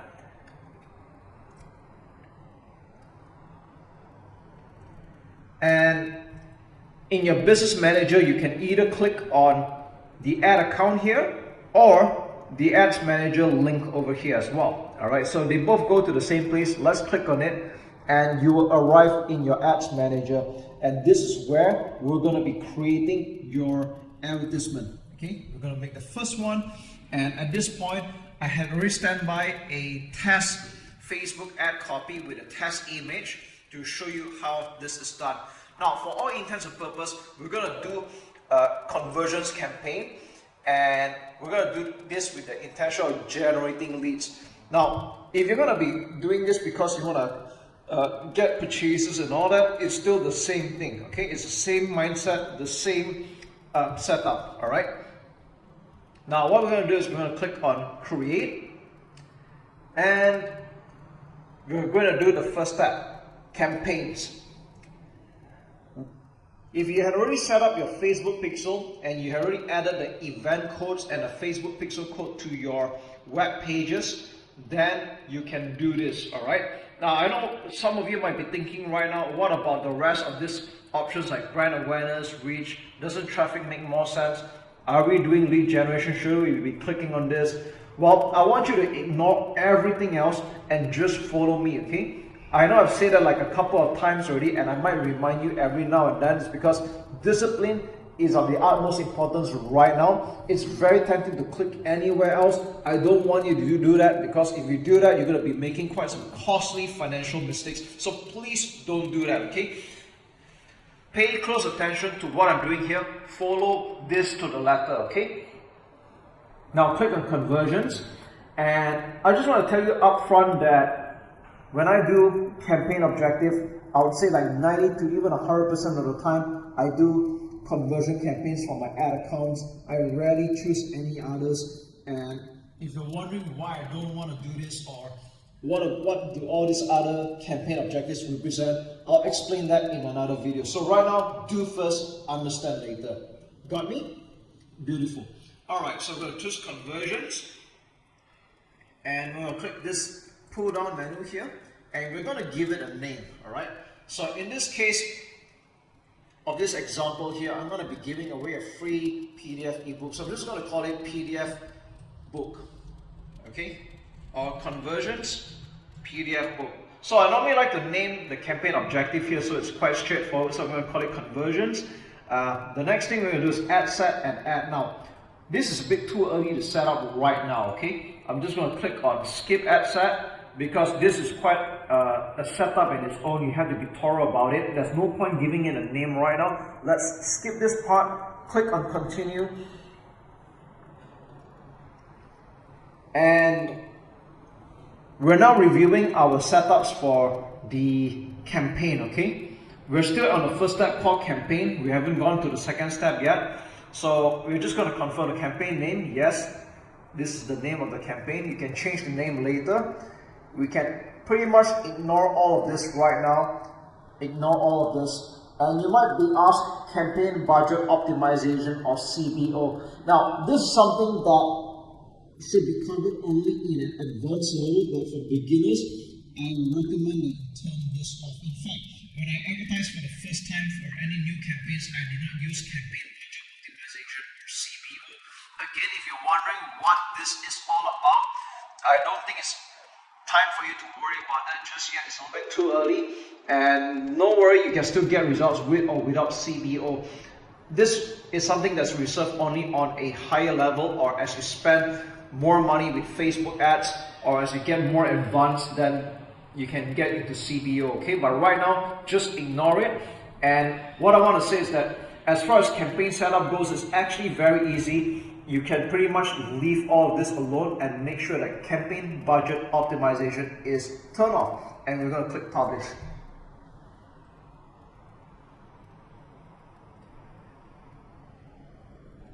And yep, we've already done the first step. See how easy that was? Okay. so I'm going to click on close, and we're not done yet. We're only just starting out like step 1 out of 3. Now we're going to step number 2.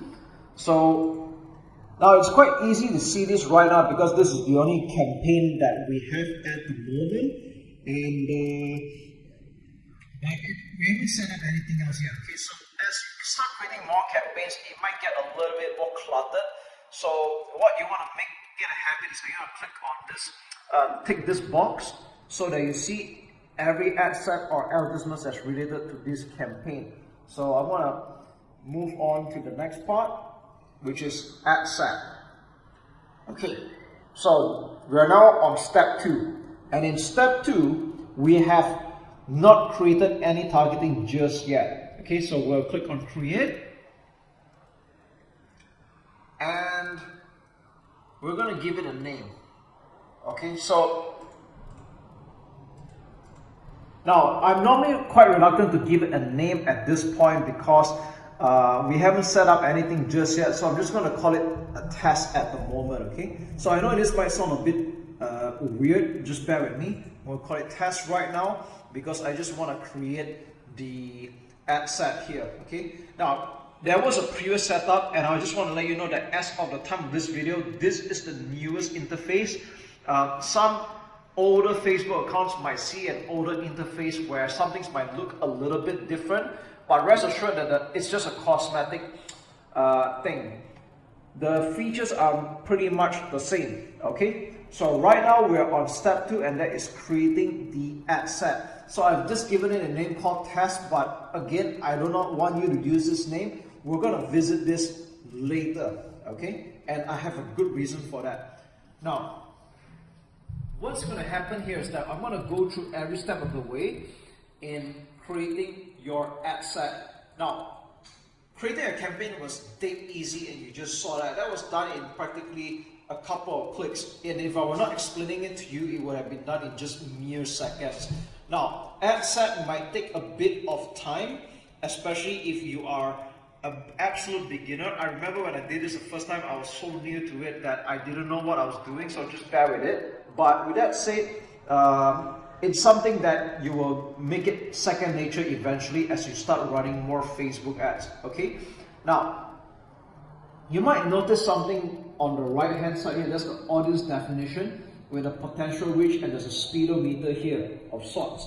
All right, now this account is showing to Malaysia, but in actuality, you can pretty much advertise to any country in the world. All right, so let's start off with conversion here. You choose website, we're going to leave it be. The pixel, now we have created one pixel here before, so this is the only pixel that we're using. All right, your pixel will appear here, and we're going to choose a conversion event called lead. Now here's the thing, if your pixel is brand new, you're going to see that this color will be red. So it might not be a nice thing to see, but don't be alarmed, because the moment the first action is taken or the first lead comes in, this will be green immediately. So don't be afraid or feel bad if this is a red color right now. If it's a new account, it's always red, so don't worry about it.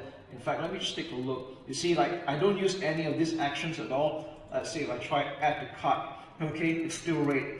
But in our case, we're going to go with lead. All right, and if you're tracking for purchases or you're optimizing for purchases, then you will obviously choose purchase. All right, but right now, for the purpose of this example, let's go with lead. All right, now let's go down. Dynamic creative, we can leave this alone. Offer, leave it off. All right, that basically you don't have to touch any of this. Budget, okay, so you can see this is folded down a little bit. Let's click on show more options. You can pretty much just let it run as it is, and you can turn off the campaign or ad set at any time, which I'm going to show you how to do it afterwards. Okay, we'll just leave this alone, and the next thing we're going to take a look at is the audience. And now this is probably a little bit more important here. Okay, now here's the game. All right, the game here is that we're going to aim to make the potential reach anywhere from 200,000 to 1 million people, within that range. All right, Now you're wondering why is it that we're lowering it down to 200,000 to 1 million people? Wouldn't it be better to show to a more targeted group of people? Why not like 40,000 people, 10,000 people, or anything like that? That is not how Facebook works. Now I'm going to give you a short explanation right now. There is a reason why we're doing what I just told you. To put it in very simple English or very simple terms, it's that, first of all, we're normally advertising on a low budget, like $5 to $10 a day, all right? And even if you're spending a few $100s a day, that's still considered a small budget in the grand scheme of things. And you're going to use that to try to reach as many people as possible. So obviously that's not really going to happen, all right? And the other thing that comes into play is the Facebook algorithm. So for example, if you're going to put a potential reach of only 10,000 people, yeah, I know you might envision 10,000 people might be a lot of people right now, but what's happening here is that your Facebook ad is only showing to a fraction of a fraction of a fraction of the audience. So, and the way Facebook works better is that with a bigger audience, Facebook has a bit more room to try to look for people that are most likely to take action on your ad or on your offer, okay? So just trust me on that. We're gonna put a potential reach of minimum 200,000 people. 1 million would be ideal, but if you overshoot a little bit, like 1.1, 1.2 million people, that's okay. And if you're wondering, what if I want to target 2, 3 million people or 5 million people, that's okay, but that would be recommended when you advertise on a higher daily budget, such as hundreds of dollars a day or thousands of dollars a day. That might make a bit more sense, okay? So with that said, right now for beginners, I always recommend that people start off with $5 to $10 a day. If you're gonna go $20 a day, that's okay as well. But I think that's one of the wonders of Facebook, because at this point in time, you can still advertise relatively inexpensive, validate your offer before you scale. All right. So with that said, now in this test offer or this example offer, I'm going to be giving a PDF book on my landing page, and I'm asking for email addresses. So I want to target, let's say, United States, all right? So I'm going to just remove this country. I'm just going to put United States, all right? So it's a really big country, all right? And you can see that there's 230 million Facebook users in the United States, all right, which is really, really a lot. And obviously we need to lower that number to 200,000 to a million people, or 1.2 million people for the matter, okay? Now here's what we're going to do. If you notice that the location here, people living originally in this location, we're going to change it to people living in this location. Now this really depends on some countries where you might be making an offer that citizens of the country would take part in, okay? Sometimes, for example, if you're doing insurance, you're selling properties, and usually you're selling it to another person who is a citizen, then you want to make sure that this offer shows to as many of those citizens as possible. So if you put people living in or recently in this location by default, someone can be on a holiday or travel to the United States, and they'll still see your advertisement, and they may not be your ideal target. So you don't want that to happen, okay? So just click on people living in this location, and off we go. All right. Next, age group. Now this is totally depending on your nature of business. Sometimes if you are you're expecting to sell some high ticket offers, then it might not make sense to target people that are a little bit too young, with not much of a disposable income. And this differs from country to country. It really depends, all right? So in my case, because I'm targeting mostly established business owners, I'm gonna go with 27 years old and above, all right? And it's still a lot of people, 180 million people, so maybe I'll just go with like 55. Not too old, all right, 27 to 55, okay? Potential reach, 130 million people. Gender, both, all right, I don't discriminate, but sometimes you might be running a very niche business, like for example, if you're selling women related products, then obviously it makes sense that you choose only women, all right? But in this case, I'm going to just go with both, all right? And the next part is detailed targeting. Now you're going to notice this box here in advance. I'm going to uncheck this, okay? You don't need targeting expansion. Be sure to uncheck this. And you might notice that I have skipped the detailed targeting. I'm going to get to that afterwards. We're going to go down to languages first. And I'm going to type in English all right? Now, one of the beauties about the language here is that you can advertise in any language that you want.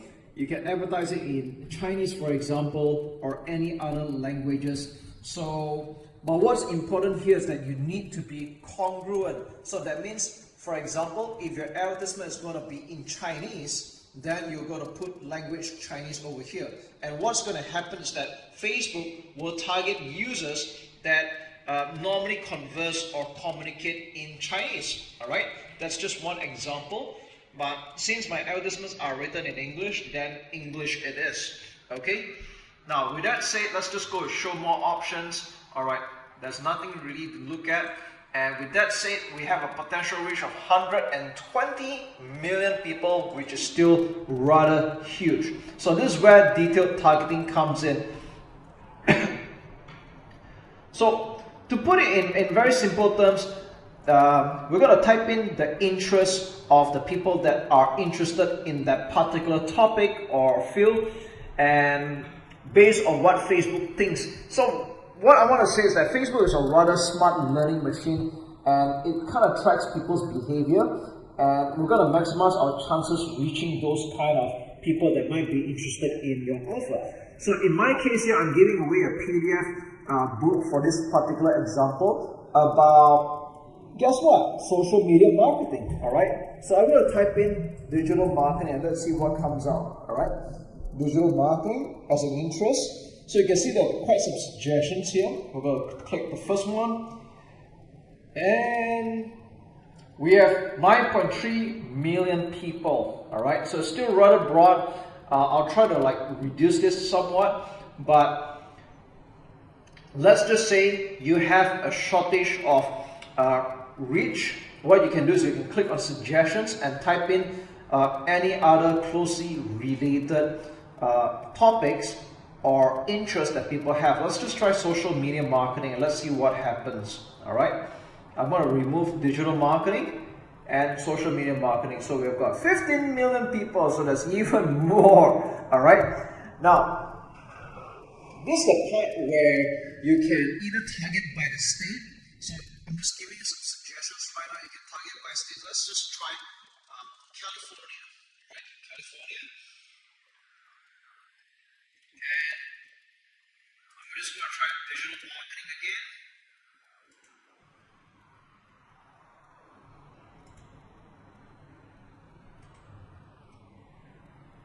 And now we have 1.5 million potential reach, all right? So we're getting somewhere. Maybe let me just try adjusting the age up a little bit. How about 30 to 55 years old? 1.2 million people. I think this is a very good number to work with, okay?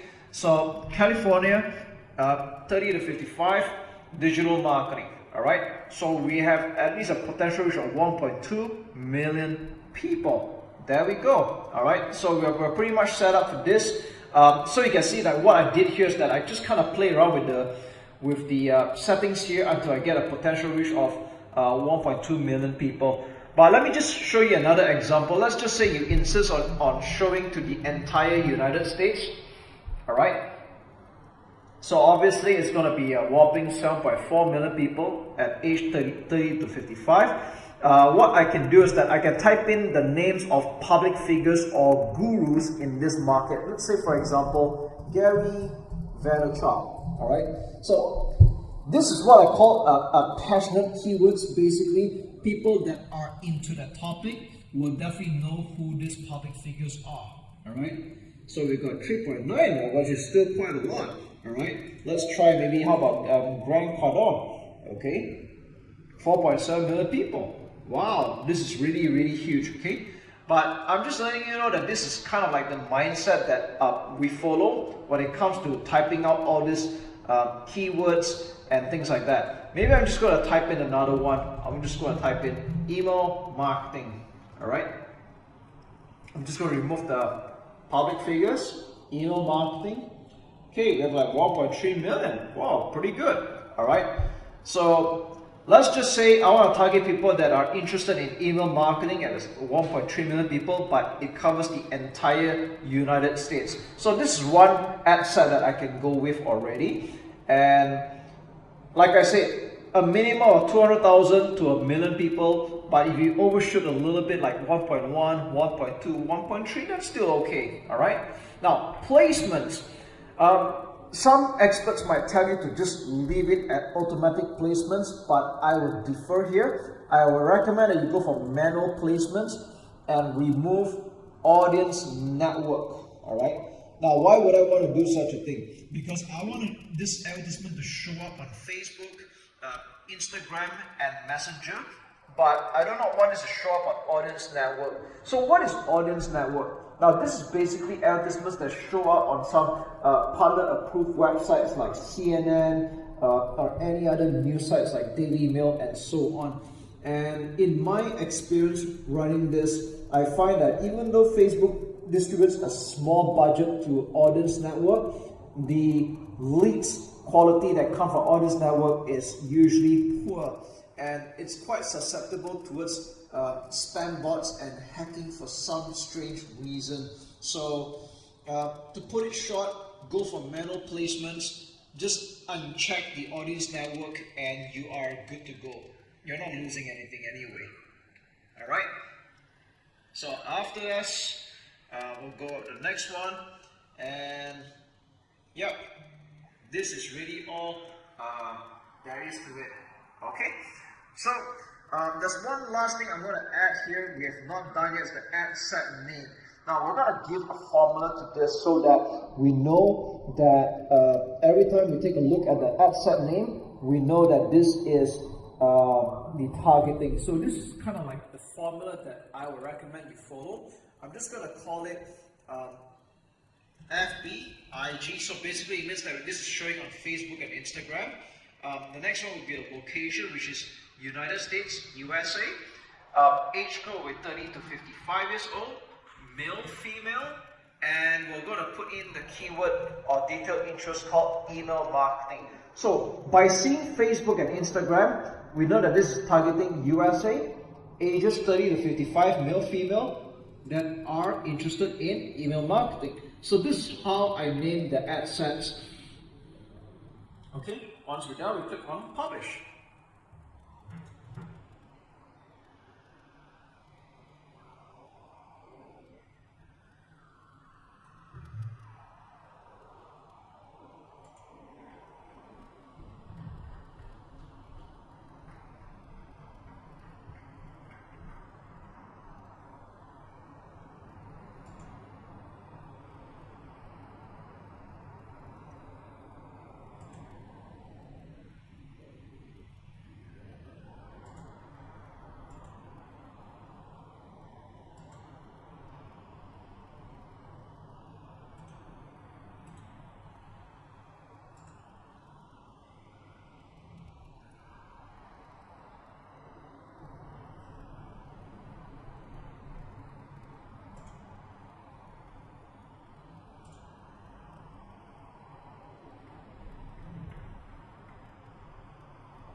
With that said, you might notice that there was a slight error here, which is the advertisement which we have not yet created. So we are done with step 2. We're now going to go to step 3, and that's creating the advertisement. So what I'm going to do is I'm going to close this docking panel and have this ticked, and then I'm going to go to ads for the one ad set. So you might notice that there's this draft that was created in advance, and Although you can create a new ad, we can just edit what we have over here. Okay, you click on edit, and we're going to create our ad creative. So we had just done step 2 just now. That's the targeting, what kind of audience, what kind of country we're going to be going for. And now we're going to go for putting in your first ad. Okay, now you can call it any name you want. I'm just going to call it post 1.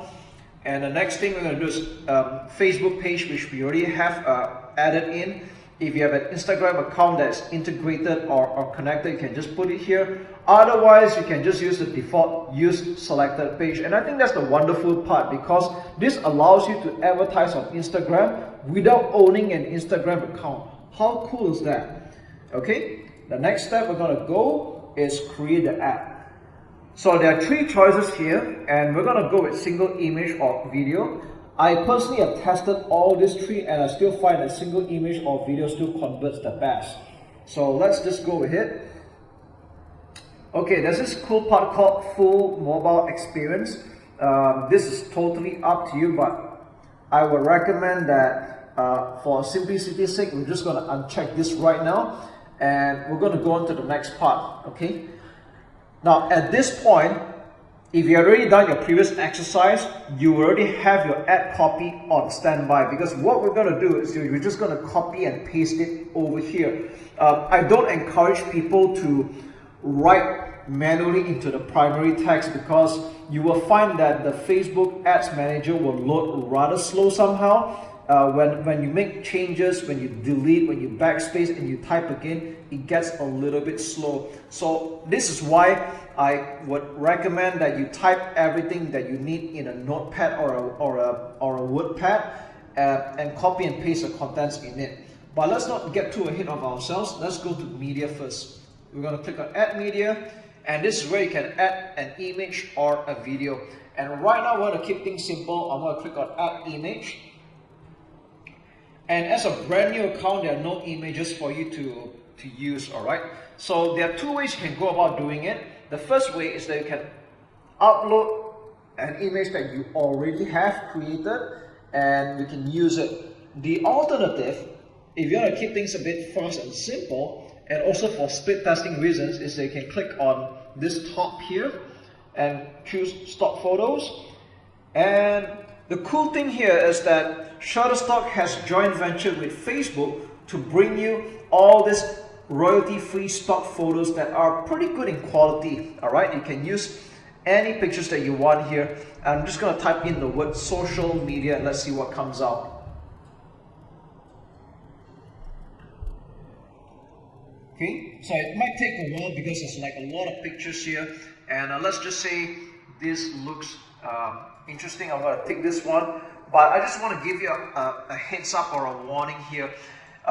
Just because Shutterstock has joint venture with Facebook to bring you all the stock photos, it doesn't mean that all these pictures are compliant with the Facebook policy. I'm going to give you an example here, like this one called social media. All right, let me just choose this for a while, and so you can preview it for yourself. Now, one of the things that Facebook doesn't like is when you put in pictures that have huge text that cover the pictures, like this one. All right, I'm not sure whether this one counts or not, but basically anything with a 20% or more text coverage in the Facebook picture, you're gonna find that Facebook will either not show it a lot, which means you get a high cost per 1,000 impression, or even outright disapprove this image, even though it's part of the archives in the stock photos. Okay, another one, I'm just going to clear this image for a while. So if you don't want an image, you just click clear, and then you just click again, add image. All right, I'm going to stock photos, and if you're going to add revealing pictures, like say for example a bikini, all right, even though you can see a lot of these pictures here, but there's a very high chance it will get disapprove as well, because these are all revealing pictures, okay? So just because these pictures are here, it doesn't mean that it's compliant. And you can see that even the warning and the heads up is here already. They already made a disclaimer. Some stock images may not comply with Facebook policies. Read our advertising policy before selecting an image. All right. So with that said, let's just go back to social media, and I'm just going to go with one of them. All right. Let's not think too much. Let's go with this. Okay. Now, the next thing I'm going to do is I'm going to add the primary text. Okay, so let's just say this is the picture that we're going to go with. Let's not think too much right now. And I'm going to just copy and paste content over here.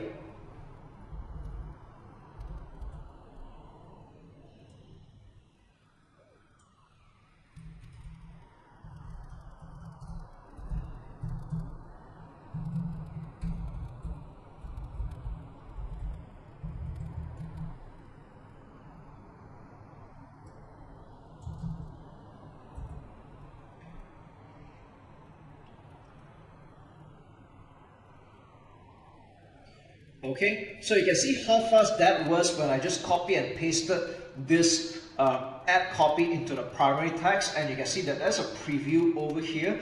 Later I'm going to show you how you can preview this ad proper. Alright, now I'm not going to explain too much, but other than letting you know that ideally if you're going to use emojis, you want to keep it below 10, so that's like 3, 6, 7, 8, 9 emojis. Okay, just good.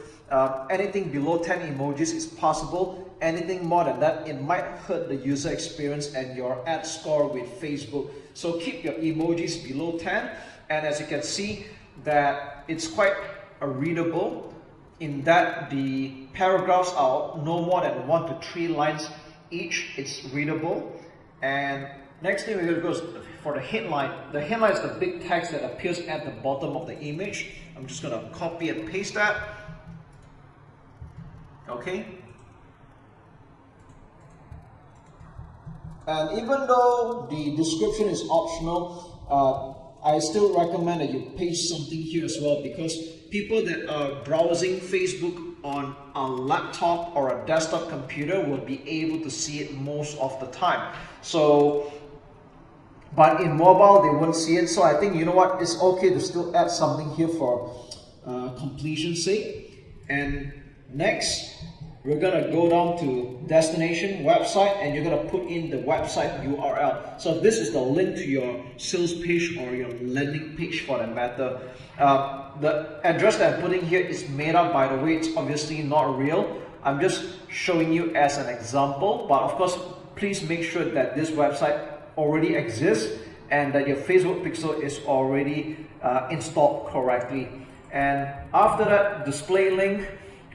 You might notice it's the same. You can actually just copy back here and remove the HTTPS to make it look a little bit neater. And there we go. All right. Next, call to action. This is the button that appears here. Now, I've tried a lot of other buttons here. I've tried no button, I've tried download, and I find that learn more is the best call to action. So let's not think too much. Let's just go with the best default option, learn more. Okay, and yeah, we're done. That's it. Okay, so I just ignore this error up here. This is just a test account. By right, you shouldn't be seeing this, but I just want you to know that this is how to set up and create your ad on Facebook, and this is the third and final step. And once we're done, we're just going to click publish.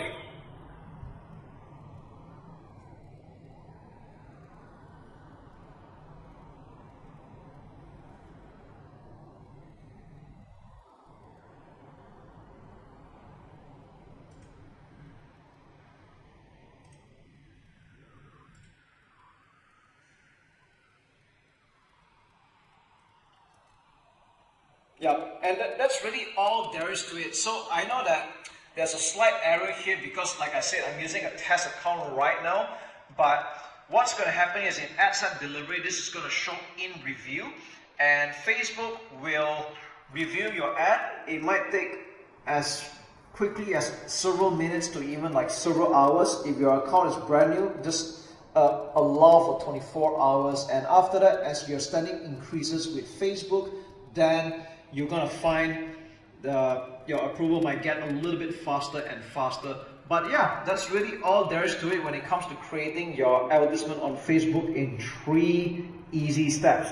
Okay, now of course I just want to give some parting words in this particular video, in that we've just created one advertisement, and once this gets approved, you should move on with creating the second advertisement onwards, so that you can run more ad creatives, test more, let Facebook find the winner, and yes, just scale your business from there. Okay.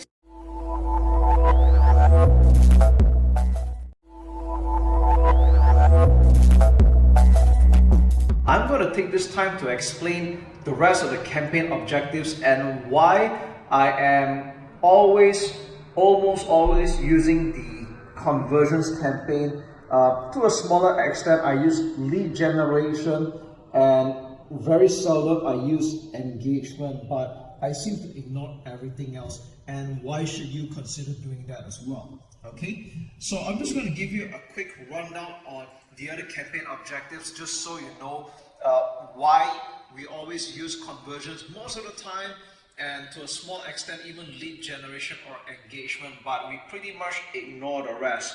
Okay, so let's take a look at brand awareness and reach. So if you take a look at this icon here, it says show your ads to people who are most likely to remember them, and reach sounds rather similar. Show your ads to the maximum number of people. So this is kind of like where Boost Post actually comes in.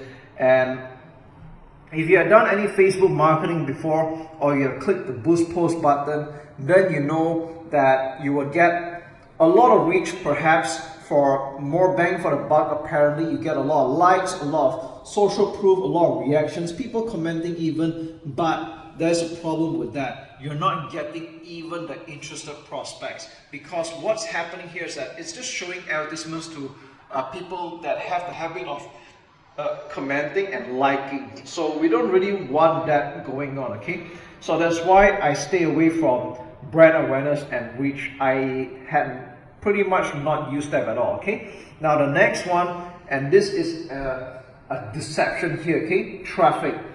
Send people to a destination like a website, app, Facebook event, or messenger conversation. Now when you take a look at out of all the campaign objectives here, this seems to be one of the considerations that make a lot more sense, right? But I'm just going to warn you up front, stay away from using traffic objective, okay, despite the way it sounds. Because what's happening here is that you're going to get most probably a lot of clicks, so you get a low cost per click. A lot of people are clicking on your Facebook ad, and it might seem exciting initially, just like Boost Post, but the problem is that Facebook is serving your advertisement to people or Facebook users that are very click happy. That means they have a certain behavior of always clicking on things, and you might know some friends or some Facebook users that are like that. Now imagine that your advertisement is going out to people like that, and you're not going to get any purchasers or even a lead for that matter. So don't do that. It's rather deceptive. Stay away from it. Okay, I've spent quite a bit of money doing this. I do test it every now and then, and if you don't believe me, feel free to spend a little bit of your money to test this out, and you will find that this is also the case. All right, so out of all the campaign objectives here, this is probably the most deceptive, and where a lot of people initially will lose their money. So stay away from it. Okay, always go with conversions. Now I'm just going to move down chronologically. Let's go with engagement. So this is where you can get like post engagement, page likes. All right, so if you're ever buying likes, this is normally what the campaign objective is. Now, I'm not against people buying page likes, especially if you're just starting out. You clearly do not want to have an empty Facebook page with just like, 0 to 1 like. And if you're not able to get some of your friends or acquaintances to come and like a page, but you want to look a little bit more credible, then it's okay to buy a bit of likes. But again, I don't recommend that you spend a lot of budget buying page likes, because that's not where the income is going to come from. That's not where the action is going to be at, all right? So if you're going to buy page likes, you can go ahead. I'm just saying, don't spend a lot of money doing that, okay? Spend most of your budget on conversions, all right? So next up, we go to app installs. Okay, this is not applicable unless you're doing apps. Let me just backtrack a little bit, okay? There's this thing called post engagement, where you get like people sharing and commenting and all that. Now, again, this is like probably my third distant campaign objective. But if you're running a restaurant and you're doing promotions, then doing an engagement post would make a lot of sense. So for example, if you're running an F&B or a restaurant and you're doing maybe like a buy one free one meal promo, 50% off, visit at lunch hour, like 12 to 3 p.m, you're going to get a very good deal at our restaurant, then okay, it makes sense using an engagement, because people here have this behavior of sharing good deals. So it kind of makes sense to use engagement for F&B and restaurants or something like that, okay? So app installs only if you're having apps. Video views. Now, some people do run campaign objectives for video views. So you're expecting to run viral videos and you want it to get seen as much as possible and have people share them. That is okay. But I just want you to know that even I don't really use this. So if you're playing on a limited budget, I do discourage that you use video views, all right? Now, next up, lead generation. Now, lead generation is a campaign objective you can choose if you want to get people signing up to a form without having a website. So this works especially for businesses that are straightforward, such as car wash, dentistry, aesthetics, insurance, financial planning, and so on. So it's quite straightforward in that when people click on your Facebook ad, there'll be a form that pops up, and this can also appear on Instagram. You don't need a website for this, and all people have to do is just leave their name, email, phone number, or any details that you ask, and the details will be submitted to your Facebook page, all right? And that's where you do your own follow-up calls from there. So this works especially if you are expecting to meet up in person, or you're expecting to do phone calls, or calling up the prospect. Then lead generation will make a lot of sense, all right? So this is like my distant second campaign objective. And messages, all right. If you want to have people message you directly on Messenger, then you can select messages as well. But I would say that this is probably one of my least favorite campaign objectives as well, because it's a lot of work. You're expecting to write to a lot of people, unless you're doing quite some fact finding, and then that's okay, all right? But one of the pros is that you don't really need a website for this. But with that said, conversions is really where the action is at. I would say that almost all the time, like 80, 90, or even 100% of the time, you'll be using campaign objective, and that's what I teach in my training, okay? So I've already covered that in greater detail in other videos already, so this needs no going through anymore. And followed by catalog sales and store traffic. So catalog sales only makes sense if you are having a catalog on your Facebook page, and store traffic if you are running Facebook ads to e-commerce. But then again, you should still be using conversions. So that is what all these campaign objectives are in a nutshell. I've already explained to you what they're all about, and now you know why we always go with conversions, and we pretty much don't quite care about the rest. Only to a small extent lead generation, and to a smaller extent engagement, okay? So yeah, that's really all there is to it. Now at this point, you would have already created your first Facebook ad, okay? And preferably that you run at least 3 advertisements at any given time, so that instead of just putting 1-2 advertisements where Facebook would, I would say it's either a hit or miss, at least with 3 advertisements, Facebook would be able to rotate them and pick the best winner of them all. So at this point, you can create 3 different Facebook ads, all images, or you can do a mix of images and videos. So for example, you can have 2 images and 1 video running at a time. And in this particular training, what I'm going to do with you right now is that I'm going to show you a very simple but an exciting tool as well, that you can use a built-in video maker within Facebook Ads Manager, and that's pretty wonderful. Okay, now when it comes to creating video ads, it is a big topic in itself, and you might be getting ideas that, okay, I need to shoot a video on my phone, I need to do some post-production and things like that, which could be quite an open-ended thing and maybe fit for another course. But with that said, I want to stick to Facebook ads right now, and I want to show you a simple way for you to create your own video ads with an available tool within Ads Manager itself. And this is something that takes only a couple of minutes or a few minutes of your time, and it's dead simple. All right, so what we're going to do right now is that we are here on the 3rd step in creating the Facebook ad. So I'm just going to cut the chase here. And at the top here, we're going to give it a name. So I'm just going to call it Video 1. It's totally up to you, whatever name you're going to call it. And I'm just going to assume that this is your Facebook page and your Instagram account. We'll just leave it be. When we go to the bottom here, Create Ad, we'll click on Single Image or Video. We'll leave it at that. And you will notice that you have an option of adding media, or you can create a slideshow or create video. Now, even though this both might sound different, but I would say that this still leads to the same result, where we're going to create animated slides. Okay, so despite the different sounding of the name, you're actually given 2 types of category of templates. Okay, so let's just click on Create Slideshow, and as you can see here, there are templates for you to choose from. All right.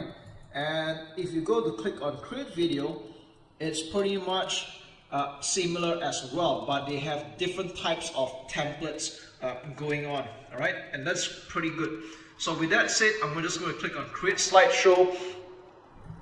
What I want to say is that they all lead to pretty much different types of templates for your videos. So what this does is that you can put in any images that you want. You can add in the text and change a little bit of customization, especially on the text colors, and off we go. All right, so you can see here that there are different types of previews, different types of videos that you can animate the images on. So I'm just gonna pick a random one right now. Okay, maybe I'll just go with I'll go with this one. All right, something simple. Okay, let's just say this is my video ad of choice. I'm going to click on continue, and it's broken down into scenes. Okay, so you can choose an image for each of them. Okay, I'm going to click on this one, and you can choose any images that you already have in your account, or you can just upload, which is exactly what I'm going to do. Okay, so there we go. If you want to do a preview, you can click on the play button on the right and see what comes out. Okay, and then there's the second scene. You can add in another picture again.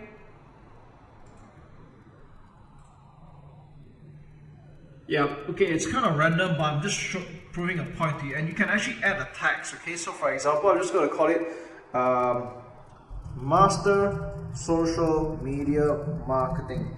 Now, I want to give you a heads up that one of the bad things about doing this built-in video maker is that the text is pretty limited in the number of characters. So you want to make sure that you know what you're writing here. Okay, so if it's hard to read, you can click on background color, and you can even change the opacity, which means the transparency, and it'll look a little bit better as well. You can change the text color as well if you would like to. Just you can add in a color code, or you can use this color picker.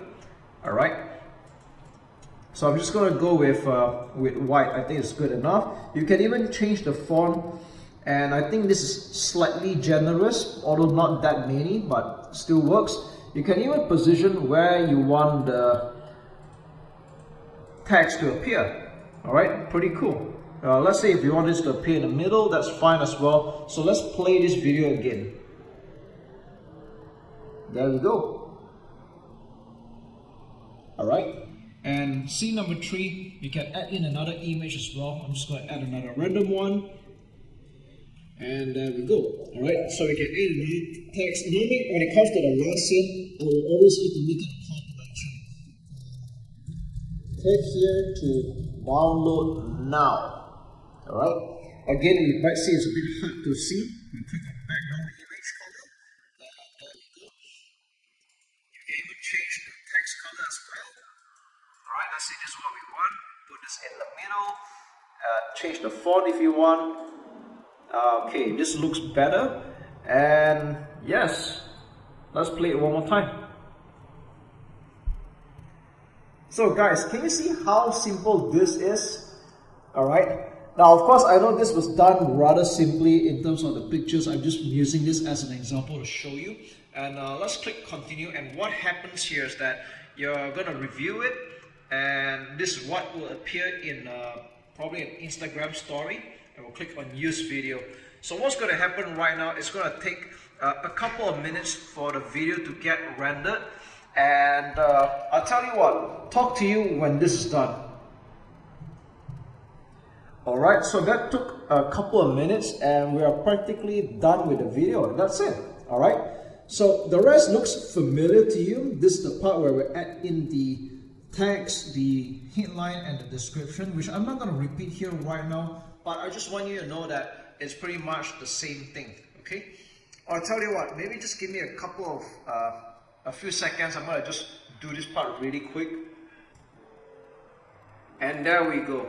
Alright, so I know I pretty much skipped that part a little bit because this was already covered in a previous video, but I just want to show you that this is how the Facebook ad would look like when you put this with a video. Okay, so I'm just going to play this again, which I know this is a very quick work. I guess when you choose your pictures and you choose your words wisely, then it's going to pan out rather nice. Okay, but as you can see, it took me no software or third-party app to do this. You don't really need sound music for that matter, because most people normally watch in private, maybe outside on a mobile data, and they pretty much get the idea. And I have some winning advertisements that are based on a video ad so simple, so do not discount that. Okay, so once we're done, we'll click on review, and we're pretty much done. Okay, we just click save the draft, and what we're going to do is make sure that this is in publish status, so be sure that you click on publish, and this will enter into a review state by Facebook.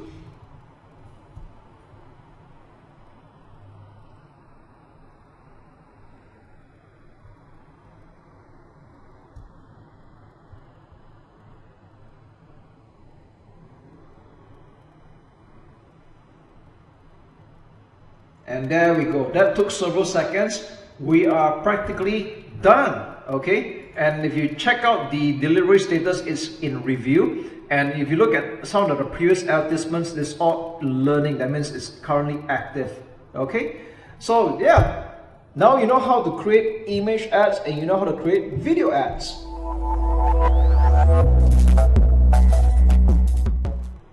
No Facebook advertising training is complete without reviewing how the advertisement campaign is going to be like in the next few days. So if you have followed all the training up until now, I just want to say congratulations, you have been taking action. And still, what is uncertain is what's going to happen in the next few days after you launch a Facebook ad campaign. And I'm going to show you how I take a look at my Facebook ad campaigns. How do I decide which one's winning, which ones we should kill off, and what do we do after that? And this is something that a lot of marketers don't really teach in their training, or maybe they kind of reserve it for the next level of training. Okay, so with that said, I'm taking a look into one of these simpler accounts right now. even though the conversion rate or the currency is in Malaysian ringgits, that's not important right now, because this can be in US dollars, it can be in pounds, it can be in euros, it's still the same thing, okay? Now, this campaign is a purchase conversion. That means we are doing a direct sale from FB to a sales page, all right? And one thing you want to take a note of right now is the window of time. So at the top right, this is currently at today's date. And if you click on the top right pull down, you can see what happened yesterday, the last 7 days, or last 14 or last 30 days, or whichever window you want to do. Or you can even do a custom range as well. Okay. Now, if you take a look at today, you can see that there have been 3 purchases with a return on ad spend of 2.88, which is pretty healthy, all right? To me, anything above 2 is pretty good. If you get higher than that, then it's even better. It's not uncommon for people to get a rather high ROAS or return on ad spend, all right? So here's the thing. One of the common mistakes that beginners make, or they kind of chicken out, is that when they don't see results in the next 1 day or the next few hours, or they spend a little bit of money, then they chicken out, all right? So you don't want to be making that mistake. And you got to give Facebook some time to not only understand your offer, you got to give it time to learn about it and show your advertisements to enough people, all right? And on a human level as well, you know, sometimes people have not heard about you before. They might not warm up to you just yet. And don't be surprised that normally for a lot of campaigns that get started, it doesn't do well, okay? If you do well initially, then more power to you. But I want you to know that even on an expert level where people are making millions of dollars, they will always tell you the same thing, where the first campaign usually doesn't perform very well. And this is where you need to tweak and be patient, all right? So as a rule of thumb, I normally tell people to run their advertisements for at least 3 to 4 days at the very least, okay? That means give it a time, run for 3 days on a budget of 5 to 10 USD a day. If you can put in a little bit more, that's up to you, but 5 to 10 USD a day, let it run for 3 to 4 days, all right? There are some people that will run it for a week before making a decision, but right now I'm just going on a bare minimum at the moment, and let's just say this has been running for the last 4 days, all right? So I'm just going to put this in the last 4 days, and as you can see here, this campaign is doing a 3 times return on ad spend, which is pretty good, all right? But tell you what, let's go to the ad set level, and I'm going to share with you what is my mindset when it comes to continuing the advertisement or not, okay? So on an ad set level, this is step number 2. We're going to see that not all of them have actually performed. Like for example, if you look at this ad set which is already turned off, okay, so I had turned this off earlier. You can see that this has ran for maybe I think like almost 3 days, and it got no results, okay? So I turned this off initially, all right? Now, we have another 4 more ad sets that are performing right now, and if you look, take a look at this one, this is doing a return on ad spend of below 1. Now, some people might give this a chance, but let's just say you've decided that anything below 1 is practically you're losing money, okay? Because I spent $77 here, I've only made 67, so I'm losing $10. Again, it's up to you at this point. Do you want to still give it a chance? It's okay, but let's just say we've given this enough time. I'm gonna turn this off, all right? So it means that this targeting is not doing well, whereas the others are, okay? Now, this is doing really good. This is doing good as well. And as for this one, okay, this has only ran for a day because this was newly created. So it's fine. I'm going to give it maybe 2 or 3 more days, all right, to perform. Whereas as for this two is doing good. I'm just going to continue, all right.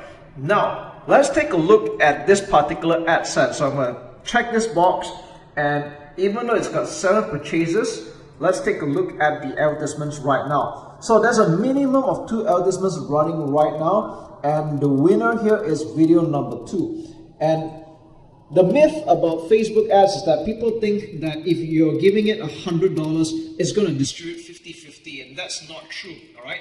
So what normally happens in the next few days is that you're going to see something a bit more disparaging where more money gets funneled into this than the others. Okay, now this is a little bit more even at the moment, but I want you to know that typically the ad spend will be quite lopsided, where maybe more would go into this and a lot less into this one. All right, so in this case I might consider turning off this advertisement because it's not doing as well as the other one, or rather Facebook prefers this advertisement. So what happens here is that I can choose to turn this off right now, and right now I will be running only one ad. Again, if you have watched my previous videos, we do not want to be running only one ad. In fact, you should have a minimum of 3 advertisements. But when I did this, this was done in a rather hurry. So you want to create 2 more advertisements to compete against this current winner. Okay, so yeah, that's pretty much my mindset when it comes to split testing, when it comes to finding the winning advertisement. And again, I think by now you have found out that it's not so much about finding the audience anymore. I think finding the audience is not a problem nowadays, thanks to Facebook's really smart learning machine. But what is your message? Okay. In fact, if we take a look at it right now, you might notice that I always talk about the cost per result, or the results like purchases in this case. If you want to take a look at the other metrics like click-through, all right, this is doing above 1% easily. So people are clicking on the advertisement. They are interested, all right. Click-through in bracket all. This is supposed to be double of this amount at the very least. So you can see it's very, very well, okay. Number of clicks is not really a lot just yet, 45, but we can tell that the sales copy is converting. Cost per 1,000 impression, if you're targeting the US or tier 1 countries, you're considered pretty good if you're doing $40 or below. If you're targeting Southeast Asian countries or maybe third world countries, $10 US or below will be pretty good. So this, if I convert, this is more like 5 USD, which is very good again, all right? So these are pretty much healthy stats. I turn off this advertisement because this is not performing after like 3 to 4 days, and I would come up with another 2 more advertisements to compete with this one. All right, so a minimum of 3 advertisements at any given time. I would say if you want to go for more, a maximum of 5. I don't recommend anything more than 5, because anything more than 5, Facebook will struggle to look for the winning advertisement. Okay, so yes, that is my mindset when it comes to split testing, when it comes to tweaking a campaign and optimizing for that matter. And I'm just going to double back a little bit to the ad sets here. You might notice that I have turned off 2 ad sets. Doesn't mean we're just going to stick with this 3. If you want to spend a bit more money, you can create another ad set and run some more advertisements. You take care.